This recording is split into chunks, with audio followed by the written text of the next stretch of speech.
ಪರಿಷತ್ ಚಿಂಚವಾಡ ಘಟಕವು ಗೀತಾ ಅಭಿಯಾನ ಕಾರ್ಯಕ್ರಮವನ್ನು ಹಮ್ಮಿಕೊಂಡಿದೆ. ಈ ಗೀತಾ ಅಭಿಯಾನ ಕಾರ್ಯಕ್ರಮವು ಪ್ರತಿ ತಿಂಗಳ ಕೊನೆಯ ಶುಕ್ರವಾರ, ಶನಿವಾರ ಮತ್ತು ರವಿವಾರ ಮಾಡುವುದಾಗಿ ವಿಶ್ವ ಹಿಂದೂ ಪರಿಷತ್ ಚಿಂಚವಾಡ ಘಟಕವು ನಿರ್ಧರಿಸಿದೆ. ಅದರಂತೆ ನವೆಂಬರ್ ತಿಂಗಳಿಂದ ಈ ಗೀತಾ ಅಭಿಯಾನ ಕಾರ್ಯಕ್ರಮವು ಶುರುವಾಗಿದೆ. ಇದು ಈ ತಿಂಗಳಲ್ಲಿ ನಾವು 2ನೇ ಅಧ್ಯಾಯವನ್ನು ನೋಡ್ತಾ ಇದ್ದೀವಿ. ಗೀತಾಭಿಯಾನದಲ್ಲಿ ಈ ಒಂದು ಗೀತಾಭಿಯಾನಕ್ಕಾಗಿ ಪಂಡಿತ್ ದಾಮೋದರಾಚಾರ್ಯರು ಒಪ್ಪಿಕೊಂಡಿದ್ದಾರೆ. ಅವರಿಗೆ ವಿಶ್ವ ಹಿಂದೂ ಪರಿಷತ್ ಘಟಕದ ವತಿಯಿಂದ ಒಂದು ಪೂರ್ವಕವಾದ ಅಭಿನಂದನೆಗಳನ್ನು ಸಲ್ಲಿಸ್ತೀವಿ. ಅದರಂತೆ ಇಲ್ಲಿ ಭಕ್ತರನ್ನೆಲ್ಲ ಆಹ್ವಾನಿಸಿ ಅವರು ಈ ಒಂದು ಗೀತಾಭಿಯಾನದ ಒಂದು ಪ್ರಯತ್ನವನ್ನು ಲಾಭವನ್ನು ಪಡೆಯಬೇಕೆಂತಂದು ಅವರನ್ನು ಸ್ವಾಗತಿಸ್ತೀವಿ. ಈಗ ದಾಮೋದರಾಚಾರ್ಯರು ಸ್ಟೇಜ್ ಹೋಗ್ತಾರೆ.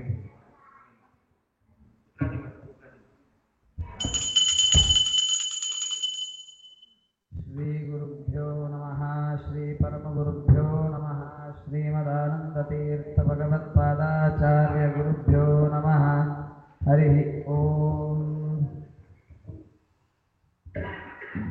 ಗೀತಾ ಸುಗೀತಾ ಕರ್ತವ್ಯ ಕಿಮನ್ಯೈ ಶಾಸ್ತ್ರವಿಸ್ತರೈಃ ಯಾ ಸ್ವಯಂ ಪದ್ಮನಾಭಸ್ಯ ಮುಖಪದ್ಮಾದ್ವಿನಿಸೃತಾ ದೇವಂ ನಾರಾಯಣಂ ನತ್ವಾ ಸರ್ವದೋಷ ವಿವರ್ಜಿತಂ ಪರಿಪೂರ್ಣಂ ಗುರುಶ್ಚಾಂಗೀತಾರ್ಥಂ ವಕ್ಷ್ಯಾಮಿ ಲೇಶತಃ ಸಮಸ್ತಗುಣ ಸಂಪೂರ್ಣ ಸರ್ವದೋಷ ವಿವರ್ಜಿತಂ ನಾರಾಯಣಂ ನಮಸ್ಕೃತ್ಯ ಗೀತಾ ತಾತ್ಪರ್ಯ ಉಚ್ಯತೆ.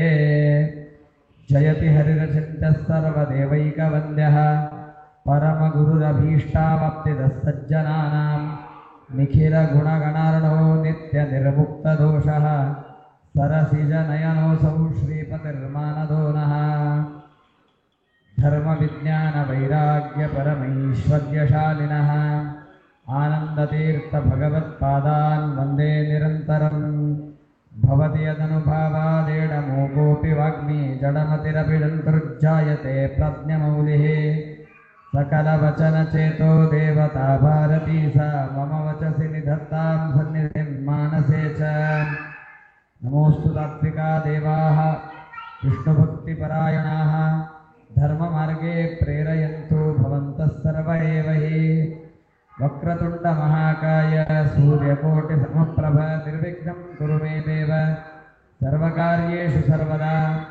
आनन्दतीर्थोपदिष्टो निधिर्नारायणः प्रदर्शितो येन सम्यक् जयतीर्थं तमाश्रये. यस्य वाक्कामधेनुर्नः कामितार्थान् प्रयच्छति सेवेतं जययोगीन्द्रं कामबाणच्छिदं सदा.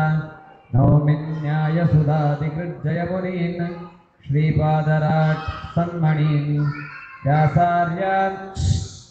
व्यासार्यान् विविधागमाब्धिविहरान् श्रीपादिराजानपि वन्दे हंसवरान् रघुत्तमगुरुं वैराग्यवारान् निधीन् श्रीसत्यव्रतराघवेन्द्रमुनिपान् सद्बोधसध्यानपान्. सत्येष्टारिसरिन्नाथादुद्भूतोद्भुतदर्शनः नाशयेद्धृदयध्वान्तं सत्पराक्रमकौस्तुभः. विद्यायां विबुधाचार्यं वेदज्ञानाब्धिचन्दिरं दुर्वतध्वान्तमार्तण्डं सत्यध्यानमुनिं भजे. सत्याभिज्ञकराब्जोत्थान् पञ्चाशद्वर्षपूजकान् सत्यप्रमोदतीर्थार्यान् नौमि न्यायसुधारतान्. शास्त्रेषु पारदृष्वानं शास्त्रज्ञेषु च वत्सलं दीनभक्तोद्धारकरं सत्यात्मानं गुरुं भजे. वेदेशमुनिसत्पादसेवा सम्प्राप्तवैभवान् यादवार्यान् वरसुधा टीकाकारान् वयं नमः. विद्यापीठविधातारं विद्यावारिधिचन्दिरं विद्यार्थिवत्सलं वन्दे महामहिम सद्गुरुम्. आपादमौलिपर्यन्तं गुरूणाम् आकृतिं स्मरेत् तेन विघ्नाः प्रणश्यन्ति सिद्ध्यन्ति च मनोरथाः. श्रीगुरुभ्यो नमः. हरि ओं हरि ओं हरि ओं. परम पूज्यराद ಶ್ರೀ ಶ್ರೀ ಸತ್ಯಾತ್ಮತೀರ್ಥ ಶ್ರೀಪಾದಂಗಳವರ ದಿವ್ಯ ಅನುಗ್ರಹದಿಂದ ನಮ್ಮ ಪುಣೆ ನಗರದಲ್ಲಿ ವಿಶ್ವ ಹಿಂದೂ ಮಹಾಪರಿಷತ್ತು ಪಿಂಪ್ರಿ ಚಿಂಚೋಡ್ ಘಟಕ್ ಇವರಿಂದ ಗೀತಾ ಅಭಿಯಾನ ನಡೀತಾ ಇದೆ. ಕಳೆದ ತಿಂಗಳು ಪ್ರಥಮ ಅಧ್ಯಾಯವನ್ನು ನಾವೆಲ್ಲರೂ ಕೇಳಿ ತಿಳಿದಿದ್ದೇವೆ. ಇನ್ನು ಮುಂದೆ ದ್ವಿತೀಯ ಅಧ್ಯಾಯವನ್ನು ತಿಳಿದುಕೊಳ್ಳೋಣ. ಗೀತೆ ತುಂಬ ಗಹನವಾದಂತಹ ಗ್ರಂಥ. ಗೀತೆ ತುಂಬ ಗಹನವಾದಂತಹ ಗ್ರಂಥ. ಸಾಕ್ಷಾತ್ ಪರಮಾತ್ಮ ಅರ್ಜುನನನ್ನ ಉಪದೇಶ ಮಾಡಿರ್ತಕ್ಕಂತಹ ಗ್ರಂಥ. ಆದ್ದರಿಂದಾಗಿ ಒಂದು ಮಾತು ನಾವು ತಿಳ್ಕೊಳ್ಬೇಕು. ವೇದಗಳು ದೇವರ ಮಹಿಮೆಯನ್ನು ಕೊಂಡಾಡ್ತವೆ ಅಂತ ಹೇಳ್ತಾರೆ. ವೇದ ಎಷ್ಟಿದೆ? ವೇದ ಅನಂತವಾಗಿದೆ, ಅಪಾರವಾಗಿದೆ. ಇಡೀ ಅಪಾರವಾದಂತಹ ವೇದ ಸ್ವರ, ವರ್ಣ, ಪದ, ವಾಕ್ಯ, ಮಹಾವಾಕ್ಯ ರೂಪವಾಗಿ ದೇವರನ್ನೇ ಕೊಂಡಾಡ್ತದೆ.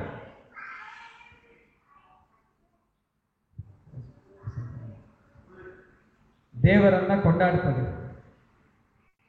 ಈ ವಿಷಯ ಬಹಳ ಸೂಕ್ಷ್ಮವಾಗಿದೆ, ಬಹಳ ಸುಂದರವಾಗಿದೆ. ಮೇಲ್ನೋಟಕ್ಕೆ ನೋಡಿದರೆ ಕೆಲವೊಮ್ಮೆ ನಮಗನಿಸ್ತದೆ ವೇದ ನಮಗೆ ಕರ್ಮ ಮಾಡೋದಕ್ಕೆ ಹೇಳ್ತದೆ. ಸ್ವರ್ಗ ಕಾಮೋ ಯಜೇತ ಅಂತ ಹೇಳಿ ಕರ್ಮವನ್ನ ಮಾಡು ಅಂತ ವೇದ ಹೇಳ್ತದೆ ಅಂತ ನಮಗೆ ತೋರ್ತದೆ.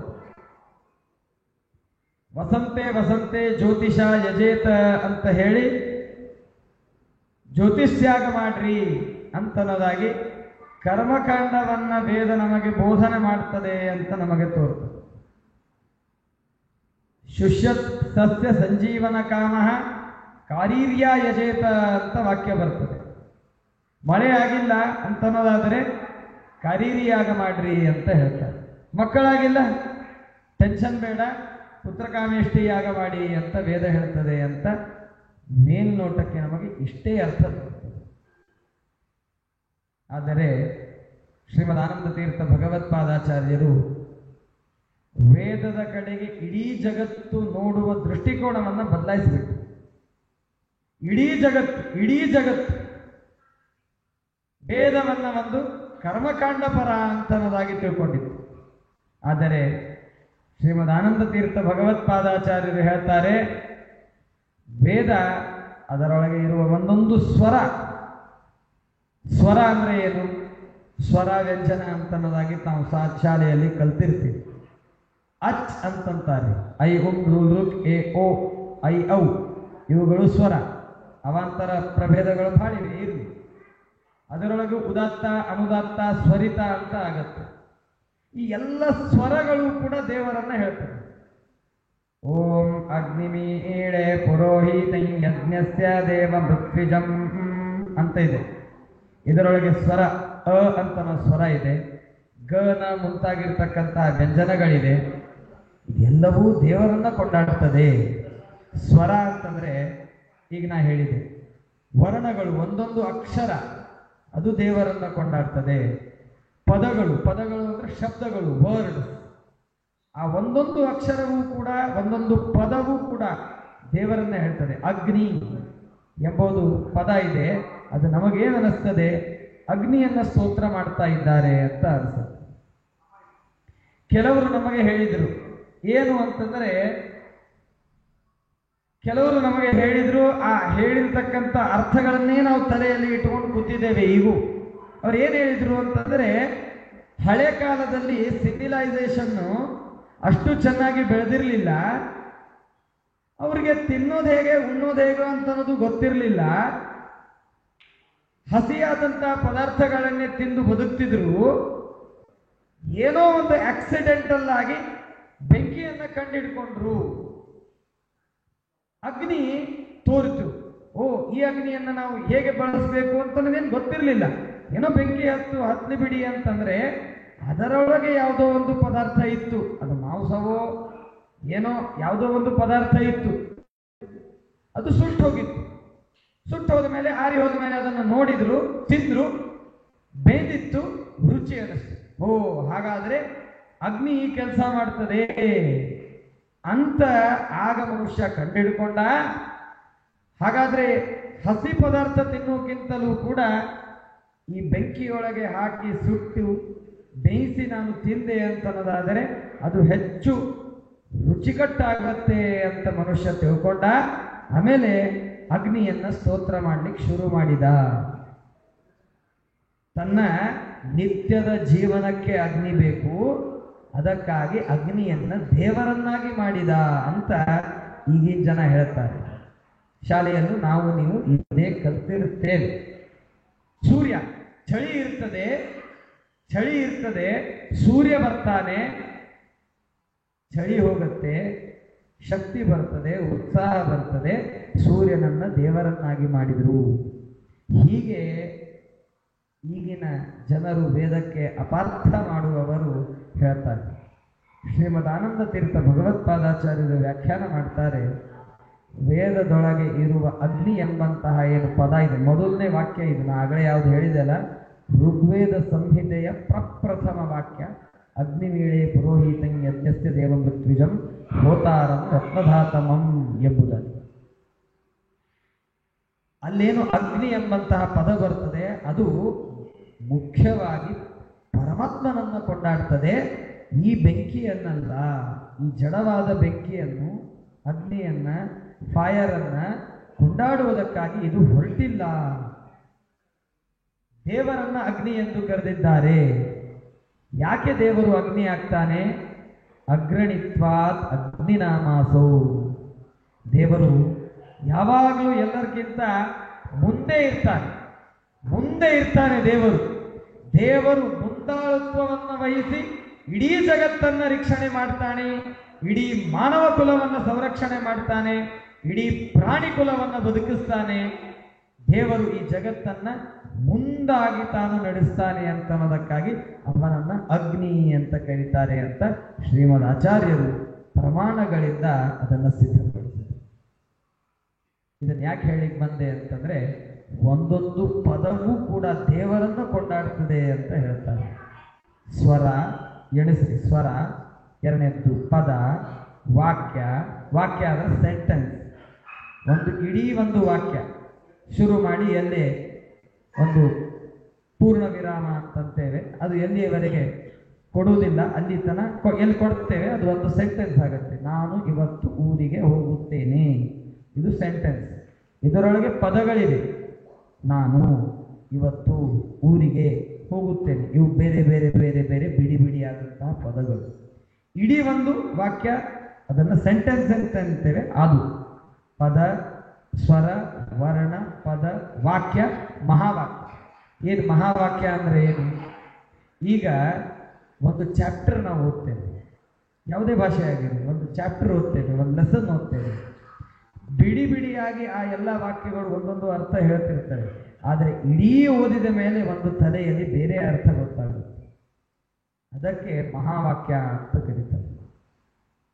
ಇದೆಲ್ಲವೂ ದೇವರನ್ನ ಕೊಂಡಾಡ್ತದೆ ಅಂತ ಶ್ರೀಮದಾಚಾರ್ಯರು ಹೇಳ್ತಾರೆ.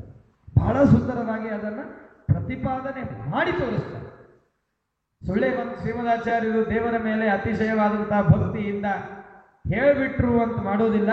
ಅದು ಒಂದೊಂದು ಹೇಗೆ ಅಂತ ಅನ್ನೋದನ್ನ ಸಮರ್ಥನೆ ಮಾಡಿ ಶ್ರೀಮದಾಚಾರ್ಯರು ತೋರಿಸ್ತಾರೆ.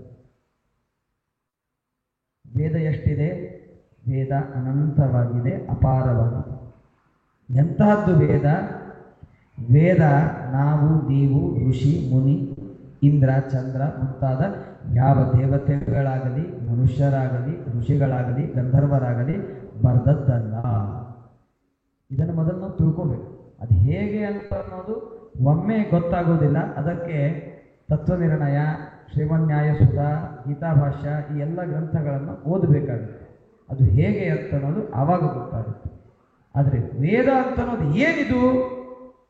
ವೇದ ಅಂತಂದ್ರೆ ಏನಿದು? ಮನುಕುಲದ ಒಂದು ಸಂಹಿತೆ. ಅದು ಎಷ್ಟಿದೆ? ಅದು ಅಪಾರವಾಗಿದೆ, ಅನಂತವಾಗಿದೆ. ಅದೇನ್ ಮಾಡ್ತದೆ? ಅದು ದೇವರನ್ನು ಕೊಂಡಾಡ್ತದೆ. ಹೇಗೆ ಕೊಂಡಾಡ್ತದೆ? ಸ್ವರ, ವರ್ಣ, ಪದ, ವಾಕ್ಯ, ಮಹಾವಾಕ್ಯ ರೂಪವಾಗಿ ದೇವರನ್ನು ಕೊಂಡಾಡ್ತದೆ.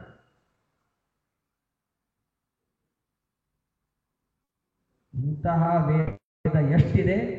ಅಪಾರವಾಗಿದೆ, ಅನಂತವಾಗಿದೆ. ನಾಗಡೆ ಹೇಳಿದೆ, ಅದು ಯಾವುದೂ ಬರೆದದ್ದಲ್ಲ. ಅದರಿಂದ ಏನಾಗುತ್ತೆ ಅಂತಂದ್ರೆ, ಈಗ ನಾನು ಒಂದು ಸೆಂಟೆನ್ಸ್ ಬರಿತೇನೆ, ಒಂದು ಲೆಸನ್ ಬರಿತೇನೆ, ಅಥವಾ ಒಂದು ಪ್ರಗಟಿಕೆಯನ್ನ ಬರಿತೇನೆ. ಆಗ ಏನಾಗುತ್ತೆ ಅಂತಂದ್ರೆ, ನಾನೇನಾದರೂ ತಪ್ಪಾಗಿ ತಿಳ್ಕೊಂಡಿದ್ದೆ ಅಂತ ಅನ್ನೋದಾದರೆ ಆ ನನ್ನ ಎಲ್ಲ ದೋಷಗಳು ಆ ವಾಕ್ಯದಲ್ಲಿ ಬರ್ತವೆ. ವಿಷಯವನ್ನು ಅಬದ್ಧವಾಗಿ ನಾನು ಮಂಡಿಸ್ತೇನೆ. ನಾ ಎಲ್ಲೋ ಹೋಗಿದ್ದೆ, ಅಲ್ಲೇ ಏನಾಗಿತ್ತು ಅಂತಂದ್ರೆ ಹಗ್ಗ ಇತ್ತು. ವಾಸ್ತವಿಕವಾಗಿ ಒಂದು ರಜ್ಜು ಇತ್ತು, ಹಗ್ಗ, ರೋಪ್ ಇತ್ತು. ಆ ರೋಪನ್ನು ನಾನು ನೋಡಿದೆ. ಆದರೆ ದುರ್ದೈವದಿಂದ ನಾನು ಅದನ್ನು ರೋಪ್ ಅಂತ ತಿಳಿಲಿಲ್ಲ. ಅದು ಹಾವು, ಸ್ನೇಕ್, ಸರ್ಪ ಅಂತ ಅನ್ನೋದಾಗಿ ತಿಳ್ಕೊಂಡು ಬಂದೆ. ಸೊ ಒಂದ್ ಕಡೆ ಟ್ರಿಪ್ಪಿಗೆ ಹೋಗಿದ್ದೆ, ಎಲ್ಲೋ ಒಂದ್ ಕಡೆಗೆ ರೋಪ್ ಬಿದ್ದಿತ್ತು. ಆದರೆ ಆ ರೋಪನ್ನ ನಾನು ರೋಪ್ ಅಂತ ಅನ್ನೋದಾಗಿ ತಿಳಿಲಿಲ್ಲ, ಅದನ್ನ ಸ್ನೇಕ್ ಅಂತ ಅನ್ನೋದಾಗಿ ತಿಳ್ಕೊಂಡೆ. ಅಂಕು ಡೊಂಕಾಗಿ ಬಿದ್ದಿತ್ತದು. ಆದ್ದರಿಂದ ಸ್ನೇಕ್ ಅಂತ ಅನ್ನೋದಾಗಿ ತಿಳ್ಕೊಂಡೆ. ಯಾವಾಗ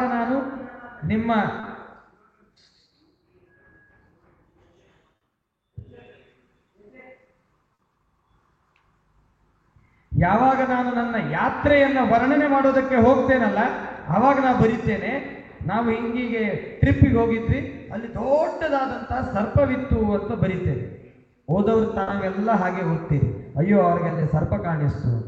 ವಾಸ್ತವಿಕವಾಗಿ ಅಲ್ಲಿ ಸರ್ಪ ಇದ್ದಿದ್ದಿಲ್ಲ. ಸೊ ಏನಾಯ್ತು, ನನ್ನ ಕಣ್ಣಿನಲ್ಲಿ ದೋಷ ಇತ್ತು. ಆ ದೋಷ ಮೂಲಕವಾಗಿ ಭ್ರಮಾತ್ಮಕವಾದ, ಅಬದ್ಧವಾದ, ಅಯಥಾರ್ಥವಾದಂತಹ ನಾಲೆಜ್ ಅನ್ನ, ಜ್ಞಾನವನ್ನ ಪಡೆದು ಗ್ರಂಥದಲ್ಲಿ ಉಲ್ಲೇಖ ಮಾಡಿದೆ.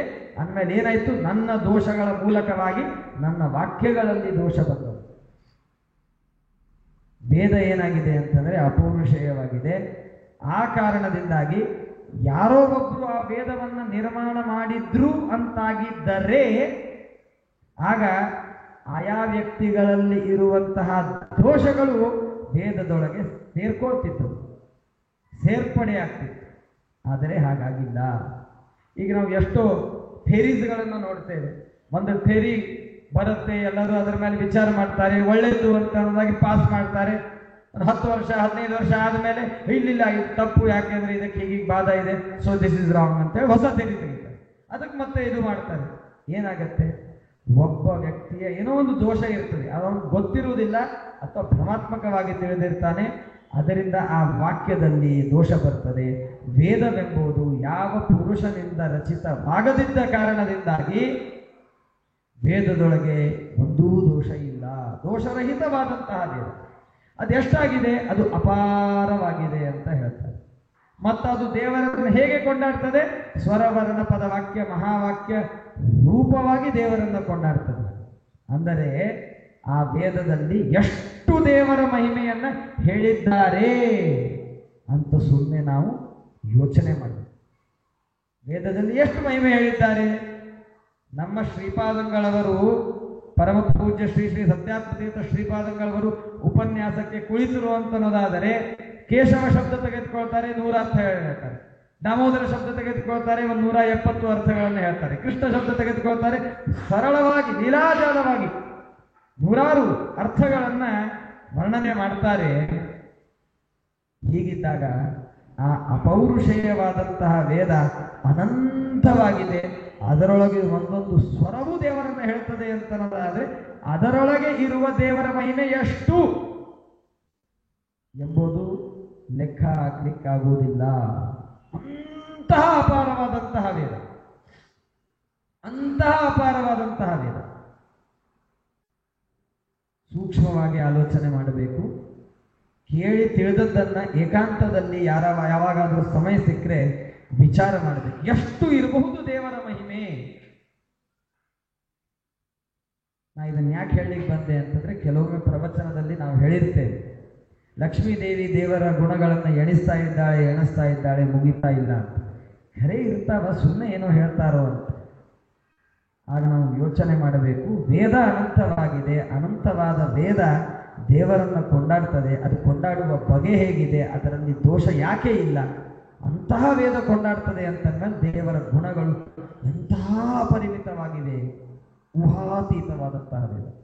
ಅಷ್ಟು ದೇವರ ಮಹಿಮೆಯನ್ನ ಪರಿಪರಿಯಾಗಿ ಕೊಂಡಾಡುತ್ತದೆ. ಆ ವೇದವು ಕೂಡ ದೇವರನ್ನು ಪೂರ್ಣವಾಗಿ ತಿಳಿಸ್ಲಿಕ್ಕೆ ಆಗೋದಿಲ್ಲ ಅಂತ ಹೇಳ್ತಾರೆ. ವೇದೋಕ್ತ ವೇದದಲ್ಲಿ ಹೇಳಿದ ಏನು ಅನಂತ ಅನಂತ ಮಹಿಮೆ ಇದೆ. ಅದು ಬ್ರಹ್ಮದೇವರು ಭಗವಂತನ ಅನುಗ್ರಹದಿಂದಾಗಿ ಚೆನ್ನಾಗಿ ತಿಳಿತಾರೆ. ಇದು ನಾವು ನೆನಪಿಡಬೇಕು. ಬ್ರಹ್ಮದೇವರನ್ನ ಬಿಟ್ಟರೆ ಇನ್ನು ಉಳಿದು ಯಾರೂ ಕೂಡ ದೇವರ ಮಹಿಮೆಯನ್ನ ಪರಿಪೂರ್ಣವಾಗಿ ತಿಳಿದಿಲ್ಲ. ವೇದೋಕ್ತವಾದಂತಹ ಅನಂತ ಮಹಿಮೆಯನ್ನ ಬ್ರಹ್ಮದೇವರು ಸುಸ್ಪಷ್ಟವಾಗಿ ತಿಳಿದಿದ್ದಾರೆ, ಅತಿ ಚೆನ್ನಾಗಿ ತಿಳಿದಿದ್ದಾರೆ. ಬ್ರಹ್ಮದೇವರ ಯೋಗ್ಯತೆ ಇಷ್ಟು ದೊಡ್ಡದಿದೆಯಲ್ಲ, ಅವರಿಗೆ ಅಷ್ಟು ತಿಳ್ಕೊಂಡಿದ್ದು ಸಾಲುವುದಿಲ್ಲ. ಕೆಲವರು ಶಕ್ತಿ ಹೆಚ್ಚಿರುತ್ತೆ, ಅವರ ಹಸಿವೆ ಹೆಚ್ಚಿರುತ್ತೆ. ಅಂಥವರಿಗೆ ಒಂದು ಅರ್ಧ ಚಪಾತಿ ಗಿರ್ದಾ ಚಪಾತಿ ಹಾಕಿದ್ವಿ ಅಂತಂದ್ರೆ ಸಾಲ್ತದೆ ಏನದು? ಅವ್ರು ಹೇಳ್ತಾರೆ ನನಗೆ 5 ಚಪಾತಿ ಬೇಕು ಅಂತ ಹೇಳ್ತಾರೆ. ತಿಂತಾರೆ, ದಕ್ಕಿಸ್ಕೊಳ್ತಾರೆ. 10 ಚಪಾತಿಗಳನ್ನು ತಿಂತಾರೆ, 8 10 ಉಂಡಿಗಳನ್ನು ಊಟ ಆದ್ಮೇಲೆ ತಿನ್ನುವಂತ ಜನರಿದ್ದಾರೆ. ಕಡಿಮೆ ಆಗಿದ್ದಾರೆ, ಆದರೆ ಇದ್ದಾರೆ. ಅಂತ ಶಕ್ತಿ ಇರ್ತದೆ ಕೆಲವರಿಗೆ. ಅನಂತವಾದ ವೇದದ ಅರ್ಥವನ್ನ ಮಾಡಿಕೊಂಡ್ರು ಶ್ರೀಮದಾಚಾರ್ಯರ ಹಸಿವು ತೀರುವುದಿಲ್ಲ. ದೇವರನ್ನು ಇನ್ನೂ ತಿಳ್ಕೋಬೇಕು ಅಂತ ಅವರ ಇಚ್ಛೆ ಇರ್ತದೆ. ಆಗ ದೇವರು ಸಂಪ್ರದಾಯೋಕ್ತವಾಗಿ ಕೆಲವು ತನ್ನ ಮಹಿಮೆಗಳನ್ನು ಹೇಳ್ತಾನೆ. ಯಾವ ಮಹಿಮೆಗಳು ವೇದದೊಳಗೂ ಕೊಂಡಾಡಿಲ್ಲ ಅಂತಹ ತನ್ನ ಗುಣಗಳನ್ನು ದೇವರು ಬ್ರಹ್ಮದೇವರಿಗೆ ಉಪದೇಶ ಮಾಡ್ತಾನೆ.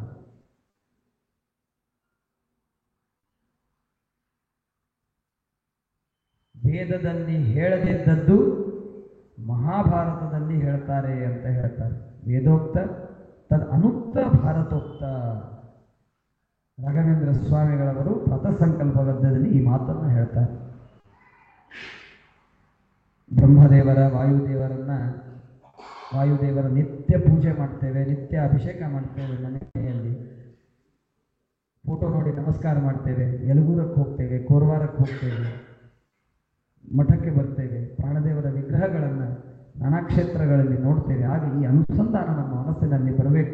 ಅನಂತ ವೇದದಲ್ಲಿ ಹೇಳಿದ ಮಹಿಮೆಯನ್ನು ತಿಳ್ಕೊಂಡಿದ್ದಾರೆ, ಅದಲ್ಲದೆ ಮಹಾಭಾರತದಲ್ಲಿ ಹೇಳಿರುವಂತಹ ದೇವರ ಮಹಿಮೆಯನ್ನು ತಿಳ್ಕೊಂಡಿದ್ದಾರೆ. ಇಂತಹ ಮಹಾನುಭಾವರು ನಮ್ಮ ಶ್ರೀಮದ್ ಆನಂದ ತೀರ್ಥ ಭಗವತ್ಪಾದಾಚಾರ್ಯರು, ವಾಯುದೇವರು, ಬ್ರಹ್ಮದೇವರು. ಅಂದರೆ ಏನಾಯಿತು? ಅನಂತ ವೇದಕ್ಕೂ ತಿಳಿಯದ ಮಹಿಮೆ ದೇವರು ಕೊಂಡಾಡಿದ ಮಹಾಭಾರತದೊಳಗೆ. ಆ ಮಹಾಭಾರತದೊಳಗೆ ಗೀತೆ ಬರ್ತದೆ. ಅಂದರೆ ಒಬ್ಬ ಸರ್ವಜ್ಞನಾದಂತಹ ವ್ಯಕ್ತಿ ಆ ಗೀತೆಯನ್ನು ಬರೆದಿದ್ದಾನೆ ಅಂತಂದರೆ ಆ ಗೀತೆಯ ಭಾರ ಎಷ್ಟು ಎಂಬುದನ್ನು ನಾವು ಅರ್ಥ ಮಾಡಿಕೊಳ್ಳಬೇಕು. ಹೋದ ತಿಂಗಳ ನಾವು ಕೇಳಿದ್ವಿ, ಮಹಾಭಾರತದ ಮಹಿಮೆಯನ್ನು ತಿಳ್ಕೊಳ್ಬೇಕಾದಾಗ ಎಲ್ಲ ಗ್ರಂಥಗಳನ್ನು ಒಂದು ತಕ್ಕಡಿಯಲ್ಲಿ ಇಟ್ಟರು, ಈಚೆ ಮಹಾಭಾರತ ಇಟ್ಟರು. ಒಂದೇ ಒಂದು ಮಹಾಭಾರತ ಇಟ್ಟರು ಕೂಡ ಈ ತಕ್ಕಡಿನೇ ಭಾರ ಆಯಿತು, ಕೆಳಗಡೆ ಇತ್ತು, ಉಳಿದೆಲ್ಲ ಗ್ರಂಥಗಳು ಮೇಲೆ ಇತ್ತು. ಅದರ ಅರ್ಥವನ್ನು ನಾವು ಚೆನ್ನಾಗಿ ತಿಳ್ಕೊಳ್ಬೇಕು. ಮಹಾಭಾರತದ ಬೆಲೆ ಏನು? ಆ ಮಹಾಭಾರತದ ಅಂತರ್ಗತವಾದಂತಹ ಗೀತೆಯ ಬೆಲೆ ಏನು? ದೇವರು ತನ್ನ ಅಪಾರ ಸರ್ವಜ್ಞತ್ವ ಮೂಲಕವಾಗಿ ಈ ಗ್ರಂಥಗಳನ್ನು ರಚನೆ ಮಾಡಿದ್ದಾರೆ. ವೇದದೊಳಗೂ ಹೇಳದಿರುವ ಮಹಿಮೆಯನ್ನ ಈ ಗೀತೆಯಲ್ಲಿ ದೇವರು ಹೇಳಿದ್ದಾನೆ ಎಂಬುದು ನಮಗೆ ಮೊದಲು ಗೊತ್ತಿರಬೇಕು. ಅದೇನು ಅಂತ ಆಮೇಲೆ ತಿಳ್ಕೊಂಡು ಗೀತೆಯ ಮಹಿಮೆ ಏನು ಅಂತ ಅನ್ನೋದನ್ನು ಮಾತ್ರ ನಾವು ತಿಳ್ಕೊಳ್ಬೇಕು. ಪುಟ್ಟದಾದಂತಹ ಗ್ರಂಥ, ಆದರೆ ಅದರಲ್ಲಿ ಅಪಾರ ಮಹಿಮೆಯನ್ನ ನಾವು ಕಾಣಬಹುದು. ಅಂತಹ ಅದ್ಭುತವಾದಂತಹ ಗ್ರಂಥ ಗೀತಾ ಗ್ರಂಥ. ಇಂತಹ ಈ ಗೀತೆಯ ಬಗ್ಗೆ ಅನೇಕ ಜನರಿಗೆ ಅನೇಕ ತರಹದ ಕೆಲವು ಕಲ್ಪನೆಗಳು ಇರ್ತವೆ. ಹೇ, ಗೀತಾ ಏನಿದು? ಅರ್ಜುನನಿಗೆ ಯುದ್ಧ ಆಡುವಂತ ಇಷ್ಟು ಹೇಳಿದ್ರಪ್ಪ ಕೃಷ್ಣ, 18 ಅಧ್ಯಾಯ ಬೇಕೇನದಕ್ಕೆ ಅಂತ ಕೆಲವರು ಕೇಳ್ತಿರ್ತಾರೆ. ಯುದ್ಧ ಆಡ್ಲಿಕ್ಕತ್ತಿದ್ದಿಲ್ಲ, ಯುದ್ಧ ಆಡು ಆಯ್ತು. ಇನ್ಸ್ಪಿರೇಷನ್ ಕೊಟ್ಟ, ಇನ್ಸ್ಪೈರ್ ಮಾಡಿದ, ಕೃಷ್ಣ ಇನ್ಸ್ಪೈರ್ ಮಾಡಿದ, ಆಯ್ತು, ಇಷ್ಟೇ ಗೀತೆ ಅಂತ ನಾವು ತಿಳ್ಕೊತೇವೆ. ಗೀತೆ ಇಷ್ಟೇ ಇಲ್ಲ. ಗೀತೆ ಏನು ಅಂತ ಅನ್ನೋದು ಸುಮ್ಮನೆ ಝಲಕ್ ತಿಳ್ಕೊಳ್ಬೇಕು ಅಂತ ಅನ್ನೋದಾದರೆ, ನಾ ಆಗಲೇ ಏನೆಲ್ಲ ಮಾತುಗಳನ್ನು ಹೇಳಿದೆ ಅವುಗಳು ನಮ್ಮ ತಲೆಯಲ್ಲಿ ಇದ್ದುವು ಅಂತ ಅನ್ನೋದಾದರೆ ಗೀತೆಯ ಒಂದು ಕಿಂಚಿತ್ತಾದಂತಹ ಮಹಿಮೆಯನ್ನು ನಾವು ತಿಳ್ಕೊಳ್ಳಿಕ್ಕಾಗತ್ತೆ. ಅಂತಹ ಅಪಾರವಾದಂತಹ ಗ್ರಂಥ. ಶ್ರೀಮದಾಚಾರ್ಯರು ಇದಕ್ಕೆ ಗೀತಾ ತಾತ್ಪರ್ಯ ಅಂತ ಬರೀತಾರೆ, ಗೀತಾ ಭಾಷ್ಯ ಅಂತ ಬರೀತಾರೆ. ಇಷ್ಟು ಸುಲಭವಾಗಿ ಅನುಷ್ಠು ಛಂದಸ್ಸಿನ ಶ್ಲೋಕ ಇತ್ತು ಅಂತ ಅನ್ನೋದಾದರೆ ಶ್ರೀಮದಾಚಾರ್ಯರ ಭಾಷೆ ಯಾಕೆ ಬರೀತಿದ್ರು? ಬಹಳ ಅಪಾರವಾಗಿದೆ. 2ನೇ ಅಧ್ಯಾಯದಿಂದ ಶ್ರೀಮದಾಚಾರ್ಯರು ಆ ಗೀತೆಗೆ ಗೀತಾ ಭಾಷ್ಯದಲ್ಲಿ ವ್ಯಾಖ್ಯಾನ ಮಾಡೋದಕ್ಕೆ ಆರಂಭ ಮಾಡ್ತಾರೆ. ಒಂದೊಂದು ಶ್ಲೋಕವು ಅದ್ಭುತ. ಆ ಗೀತಾ ಭಾಷೆ ಓದ್ತಾ ಹೋದ್ವಿ ಅಂತಂದರೆ ಒಂದು ಶ್ಲೋಕ ಆಗ್ಲಿಕ್ಕೆ ಸಾಧ್ಯ ಇಲ್ಲ. 3 ದಿನದವರೆಗೆ ಒಂದು ಶ್ಲೋಕ ಆಗ್ಲಿಕ್ಕೆ ಸಾಧ್ಯ ಇಲ್ಲ. ಅಷ್ಟು ಅರ್ಥಗಳನ್ನು ಹೇಳ್ತಾರೆ, ಹೊಸ ಹೊಸ ಅರ್ಥಗಳನ್ನು ಹೇಳ್ತಾರೆ, ಅಪರೂಪದ ಅರ್ಥಗಳನ್ನು ಹೇಳ್ತಾರೆ. ಬಹಳ ಚೆಂದಾಗಿ ಎಷ್ಟು ಸಾಧ್ಯವೋ ಅಷ್ಟು ಗುರುಗಳ ಅನುಗ್ರಹದಿಂದ ಹೇಳುವ ಪ್ರಯತ್ನ ನಾನು ಮಾಡ್ತೇನೆ. ಒಟ್ಟಾರೆ ಸುಮಾರು 70 ಶ್ಲೋಕಾತ್ಮಕವಾದಂತಹ ಈ 2ನೇ ಅಧ್ಯಾಯ ಇದೆ. ಇಂತಹ ಈ 2ನೇ ಅಧ್ಯಾಯವನ್ನು ಯಥಾಮತಿಯಾಗಿ ಹೇಳುವ ಪ್ರಯತ್ನ ಮಾಡ್ತೇನೆ. ಬುಧೈರಪಿ ಸುದುರ್ಬೋಧೆ ಗ್ರಂಥೇಯನ್ ಮಮ ಸಾಹಸಂ ತತ್ಪಾರಯಂತು ನಿಪುಣಾಃ ಗುರುಪಾದ ರಜಃ ಕಣಾಃ. 72 ಶ್ಲೋಕಾತ್ಮಕವಾದಂತಹ ಈ ಪುಟ್ಟದಾದಂತಹ ಅಧ್ಯಾಯ ನನಗೆ ತಿಳಿದಷ್ಟು ನಾನು ಅನುವಾದ ಮಾಡುವ ಪ್ರಯತ್ನ ಮಾಡ್ತೇನೆ. ಮತ್ತೊಂದು ಮಾತು ಅರ್ಥ ಮಾಡಿಕೊಳ್ಬೇಕು. ನಾವು ಅರ್ಥ ಮಾಡಿಕೊಳ್ಬೇಕು. ಮನೆಯಲ್ಲಿ ನಮಗೆ ಬಹಳ ಬೇಕಾದಂತಹ ಜನ ಇದ್ರು ಅಂತ ಅನ್ನೋದಾದರೆ ಅವರಿಗೆ ನಾವು ಹೇಳುವ ರೀತಿ ಬೇರೆ ಇರ್ತದೆ. ಬೇಡಾದವರು ಜನರಿದ್ದಾಗ ಹೇಳುವ ರೀತಿ ಬೇರೆ ಇರ್ತದೆ. ಅದಕ್ಕೆ ಕನ್ನಡದಲ್ಲಿ ಒಂದು ಗಾದೆ ಮಾತು ಉಂಟು. ಅಳಿಯನ ಜೊತೆಗೆ ಊಟಕ್ಕೆ ಕೂಡಬೇಕಂತ, ಮಗನ ಜೊತೆಗೆ ಪಾಠಕ್ಕೆ ಕೂಡಬೇಕಂತ. ಅಳಿಯ ಮನೆಗೆ ಬಂದಿದ್ದಾನೆ ಅಂತಂದ್ರೆ ಆ ಅತ್ತೆಗೆ ಎಲ್ಲಿಲ್ಲದ ಆನಂದ. ಹಪ್ಪಳ ಮಾಡ್ತಾಳೆ, ಸಂಡಿಗೆ ಅಂತ ಕರೀತಾಳೆ, ಅಲ್ಲೇ ಇಲ್ಲೇ ಎಲ್ಲೆಲ್ಲಿ ಇಟ್ಟಿರ್ತಾರೆ ಗೊತ್ತಿಲ್ಲ, ಎಂದು ಸಿಕ್ಕಿರಂಗೆ ಇಲ್ಲ ಮನೆಗೆ ಊಟವ್ರಿಗೆ. ಆ ದಿವಸ ಇದನ್ನು ಬರ್ತಾವ, ಕರ್ದಿದ್ ಮೆಣಸಿನ್ಕಾಯಿನೂ ಬರ್ತಾವ, ಹಪ್ಪಳು ಬರ್ತಾವ, ಎಲ್ಲನೂ ಬರ್ತಾವ. ಯಾಕಂದ್ರೆ ಅಷ್ಟು ಪ್ರೀತಿ ಇರ್ತದೆ ಅಂತ ಅನ್ನೋದಕ್ಕೆ ಆ ಎಲ್ಲ ಪದಾರ್ಥಗಳನ್ನ ಅತ್ತೆ ಮಾಡಿ ಹಾಕ್ತಾಳೆ. ಅದಕ್ಕೆ ಹಳೆಯನ ಜೊತೆಗೆ ನಾವು ಊಟಕ್ಕೆ ಹೋದ್ವಿ ಅಂತಂದ್ರೆ ಅನಾಯಾಸ ನಮಗೆ ಅವು ಎಲ್ಲ ಸಿಗ್ತಾವ. ಮಗನ ಜೊತೆಗೆ ಪಾಠಕ್ಕೆ ಕೊಡ್ಬೇಕು. ಯಾವಾಗ ಗುರು ಪಾಠ ಹೇಳ್ತಿರ್ತಾರೆ, ಅದರೊಳಗೆ ಶಿಷ್ಯ ಮಗ ಆಗಿದ್ದ ಅಂತ ಅನ್ನೋದಾದ್ರೆ ಎಲ್ಲಾ ವಿಷಯಗಳನ್ನ ಅವರು ಹೇಳ್ತಾರೆ, ಯಾವುದು ಮುಚ್ಚಿಡುವುದಿಲ್ಲ. ಯಾಕೆ ಅಂತಂದ್ರೆ ಆಗ ಗುರುಗಳಿಗೆ ನನ್ನ ಮಗ ಶಿಷ್ಯನಾಗಿದ್ದಾನೆ, ಎಲ್ಲ ತಿಳ್ಕೊಳ್ಳಿ, ಒಳ್ಳೆ ವಿದ್ವಾಂಸನಾಗಲಿ ಅಂತನೋ ಅಪೇಕ್ಷೆ ಇರ್ತದೆ. ಹಾಗೆ ಈ ಗೀತೆಯನ್ನ ಕೃಷ್ಣ ಪರಮಾತ್ಮ ಉಪದೇಶ ಮಾಡುವಾಗ ಎದುರುಗಡೆ ಯಾರಿದ್ದಾರೆ? ಎದುರುಗಡೆ ಇರ್ತಕ್ಕಂತಹ ವ್ಯಕ್ತಿ ಅಂದ್ರೆ ಅರ್ಜುನ. ಯಾರವನು? ಇಂದ್ರ. ತನ್ನ ಅಕ್ಕರೆಯ ಮಗ ಇಂದ್ರ, ಅರ್ಜುನ, ಅವನಿಗೆ ಕೃಷ್ಣ ಮಾಡಿದ ಉಪದೇಶ ಇದು. ಅದರಿಂದಾಗಿ ಇದು ಬಹಳ ಬೆಲೆ ಬಾಳ್ತದೆ. ಅದಕ್ಕೆ ಆಗ ಹೇಳಿದೆ, ಯಾರಿಗೆ ಯಾರು ಯಾವಾಗ ಹೇಳಿದ್ದಾರೆ ಅಂತ ಅನ್ನೋದು ಬಹಳ ಇಂಪಾರ್ಟೆಂಟ್. ಯಾರು ಹೇಳಿದ್ದಾರೆ? ಜಗತ್ತಿನಲ್ಲಿ ಸರ್ವೋತ್ತಮನಾದಂತಹ ಪರಮಾತ್ಮ ಹೇಳಿದ್ದಾನೆ. ಯಾರನ್ನು ಕುರಿತು ಹೇಳಿದ್ದಾನೆ? ಅರ್ಜುನನನ್ನು ಕುರಿತು ಹೇಳಿದ್ದಾನೆ. ಅರ್ಜುನ ತತ್ವಜ್ಞಾನಕ್ಕೆ ಭಾರಿ ಯೋಗ್ಯನಾದಂತಹ ವ್ಯಕ್ತಿ, ಸ್ವರ್ಗಾಧಿಪತಿಯಾದಂತಹ ಇಂದ್ರ. ಯಾವ ಪ್ರಸಂಗದಲ್ಲಿ ಹೇಳಿದ್ದಾನೆ? ಅರ್ಜುನ ನನಗಿನ್ನೇನೂ ಬೇಡ, ಶಸ್ತ್ರ ಸನ್ಯಾಸ ಮಾಡಿ ನಾನು ಕೂಡ್ತೇನೆ. ಅವನಿಗೆ ಅಪಕೀರ್ತಿ ಬರುವ ಸಂದರ್ಭವಿದೆ, ಅವನ ಅದ್ಭುತವಾದಂತಹ ಪರಾಕ್ರಮ ಜಗತ್ತಿಗೆ ಕಾಣದಿರುವಂತಹ ಸಂದರ್ಭ ಇದೆ, ಅರ್ಜುನನಿಗೆ ಮಹಾ ಪಾಪ ಬರುವ ಸಂದರ್ಭ ಇದೆ. ಅಂತಹ ಸಂದರ್ಭದಲ್ಲಿ ಅವನು ಉದ್ಧಾರ ಮಾಡುವುದಕ್ಕಾಗಿ ಹೇಳಿರ್ತಕ್ಕಂಥ ಮಾತು ಇದು, ಗೀತೆಯ ಮಾತು. ಅದರಿಂದಾಗಿ ಗೀತೆ ಬಹಳ ಬೆಲೆ ಬಾಳ್ತದೆ, ಬಹಳ ಅದ್ಭುತವಾದಂತಹ ಬೆಲೆ ಗೀತೆ ಬಾಳ್ತದೆ ಅಂತ ಅನ್ನೋದು ತಿಳಿದುಕೊಂಡು ಇದರಲ್ಲಿ ಹೇಳಿರ್ತಕ್ಕಂತಹ ಅರ್ಥವನ್ನ ತಿಳ್ಕೊಳ್ಳುವ ಪ್ರಯತ್ನ ಮಾಡೋಣ. ಇದಕ್ಕೆ ಸಾಂಖ್ಯಯೋಗ ಅಂತ ಕರೀತಾರೆ. ತಂ ತಥಾ ಕೃಪಯಾವಿಷ್ಟಂ ಅಶ್ರುಪೂರ್ಣಾಕುಲೇಕ್ಷಣಂ ವಿಷೀದಂತಮಿದಂ ವಾಕ್ಯಂ ಉವಾಚ ಮಧುಸೂದನಃ. ಅರ್ಜುನ ಹೇಳ್ತಾ ಇದ್ದಾನೆ, ಯುದ್ಧ ಯಾರ ಜೊತೆ ಮಾಡಬೇಕು ನಾನು ನೋಡಿಕೊಂಡು ಬರೋಣ ಅಂತೇಳಿ ಕೃಷ್ಣನಿಗೆ ಕರ್ಕೊಂಡು ಹೋಗಿದ್ದ. 2 ಸೈನ್ಯದ ಮಧ್ಯದಲ್ಲಿ ಅರ್ಜುನ ನಿಂತಿದ್ದಾನೆ. ಎದುರುಗಡೆ ಅಶ್ವತ್ಥಾಮಾಚಾರ್ಯ ಇದ್ದಾರೆ, ಭೀಷ್ಮಾಚಾರ್ಯ ಇದ್ದಾರೆ, ತನ್ನ ಬಂಧು ಬಾಂಧವರೆಲ್ಲರೂ ಇದ್ದಾರೆ, ತನಗೆ ಪಾಠ ಮಾಡಿದ ಉಪದೇಶ ಮಾಡಿದ ಗುರುಗಳು ನಿಂತಿದ್ದಾರೆ, ಮಿತ್ರರಿದ್ದಾರೆ, ಸ್ನೇಹಿತರಿದ್ದಾರೆ. ಅರ್ಜುನ ಅಂತ ಇಂಥವರನ್ನ ಕೊಂದು ನಾನು ಏನು ರಾಜ್ಯ ಆಳೋದಿದೆ, ಅದರಿಂದಾಗಿ ಅಳ್ತಾ ಇದ್ದಾನೆ. ಆಗ ಶ್ರೀಕೃಷ್ಣ ಪರಮಾತ್ಮ ಹೇಳ್ತಾನೆ, ಹುತಸ್ವಾಕಶ್ಮಲಮಿದಂ ವಿಷಮೇ ಸಮುಪಸ್ಥಿತಂ ಅನಾರ್ಯದೃಷ್ಟಂ ಅಸ್ವರ್ಗ್ಯಂ ಅಕೀರ್ತಿಕರಾರ್ಜುನ. ಶ್ರೀಕೃಷ್ಣ ಪರಮಾತ್ಮ ಹೇಳ್ತಾನೆ, ಮೂರ್ಖ ಜನರು ಏನು ಮಾಡ್ತಾರೆ ಅಂತಂದ್ರೆ ತಮ್ಮ ಕೈಯಾಗ ಯೋಗ್ಯತೆ ಇದ್ದಾಗಲೂ ಕೂಡ ಸ್ವರ್ಗಕ್ಕೆ ಹೋಗುವ ಕರ್ಮಗಳನ್ನು ಮಾಡುವ ಪ್ರಸಂಗವಿದ್ದಾಗಲೂ ಕೂಡ ನರಕಕ್ಕೆ ಹೋಗುವ ಕರ್ಮಗಳನ್ನು ಮಾಡ್ತಾರೆ. ಕೀರ್ತಿಯನ್ನ ಪಡೆಯುವ ಕರ್ಮ ಪ್ರಸಂಗ ಇದ್ದಾಗ, ಆಪ್ಷನ್ ಬಂದಾಗ ಏನು ಮಾಡ್ತಾರೆ ಅಂದ್ರೆ ಅಪಕೀರ್ತಿಗೆ ಈಡಾಗ್ತಾರೆ. ಆದ್ದರಿಂದಾಗಿ ನಿನಗೆ ಯಾಕಪ್ಪ ಯುದ್ಧ ಬಿಡುವ ದುರ್ಬುದ್ಧಿ ಬಂದಿದೆ? ಕ್ಲೈಬ್ಯಂ ಆತ್ಮಗಮಃ ಪಾರ್ಥ ನೈತತ್ವ ಉಪಪದ್ಯತೆ ಕ್ಷುದ್ರಂ ಹೃದಯ ದೌರ್ಬಲ್ಯಂ ತ್ಯಕ್ತೋತ್ತಿಷ್ಠ ಪರಂತಪ. ಬಹಳ ದೊಡ್ಡದಾದಂಥ ಮಾತು, ಬಹಳ ಅದ್ಭುತವಾದಂಥ ಮಾತು. ಈ ವಾಕ್ಯ ನಮ್ಮ ಮನೆಯಲ್ಲಿ ಬರೆದಿಟ್ಕೊಳ್ಬೇಕು. ಕ್ಷುದ್ರಂ ಹೃದಯ ದೌರ್ಬಲ್ಯಂ ತ್ಯಕ್ತೋತ್ತಿಷ್ಠ ಪರಂತಪ. ಸತತವಾಗಿ ನೆನೆಸ್ಬೇಕು ಈ ವಾಕ್ಯ. ನಾನು ಬರ್ಕೊಂಡಿದ್ದೆ, ನನ್ನ ಅಧ್ಯಯನ ಮಾಡುವ ಏನು ಕೋಣೆ ಇತ್ತು, ಟೇಬಲ್ ಇತ್ತು, ಅದರ ಮೇಲೆ ಈ ದೊಡ್ಡದಾಗಿ ಈ ವಾಕ್ಯ ನಾನು ಬರ್ಕೊಂಡಿದ್ದೆ. ಕ್ಷುದ್ರಂ ಹೃದಯ ದೌರ್ಬಲ್ಯಂ ತ್ಯಕ್ತೋತ್ತಿಷ್ಠ ಪರಂತಪ. ನಮ್ಮ ಸ್ವರೂಪೋದ್ಧಾರಕ ಆಚಾರ್ಯರು ಯಾವಾಗಲೂ ಇದನ್ನು ಉಪದೇಶ ಮಾಡ್ತಿದ್ರು, ಈಗೂ ಮಾಡ್ತಾರೆ. ಕ್ಷುದ್ರವಾದಂತಹ ಹೃದಯ ದೌರ್ಬಲ್ಯಗಳು ನಮ್ಮ ಮನಸ್ಸಿನಲ್ಲಿ. ನನಗೆ ಹೆಂಗೆ ಆಗ್ತದೆ? ಏಕಾದಶಿ ಉಪವಾಸ ಮಾಡು, ನನಗೆ ಆಗೋದಿಲ್ರಿ, ಶುರು ಮಾಡ್ತೀವಿ ಅಲ್ರಿ. ಏಕಾದಶಿ ಮಾಡುವಂತ ಅದಕ್ಕೆ ಸಾಬುದಾನಿ ಕಿಚಡಿ ತಿಂದ್ರೆ ನಡೀತಾ ಇದ್ರಿ, ಅಲ್ಲ ಉಪ್ಪಿಟ್ಟು ನಡಿಬಹುದಲ್ರಿ, ನೀರು ಕುಡಿದು ನಡೀತಾ ಇದ್ರಿ. ಸ್ವಲ್ಪ ಯಾತ್ರೆಗೆ ಹೋಗ್ಬಾರು, ಅಯ್ಯೋ ಏನಿರುತ್ತೋ, ಹೆಂಗಿರ್ಲಿಕ್ಕಾಗತ್ತೋ, ಕೆಳಗಡೆ ಮಲ್ಕೋಬೇಕು, ಹೋಟೆಲ್ ಸಿಗ್ತದೋ ಲಾಡ್ಜ್ ಸಿಗ್ತದೋ ಗೊತ್ತಿಲ್ಲ.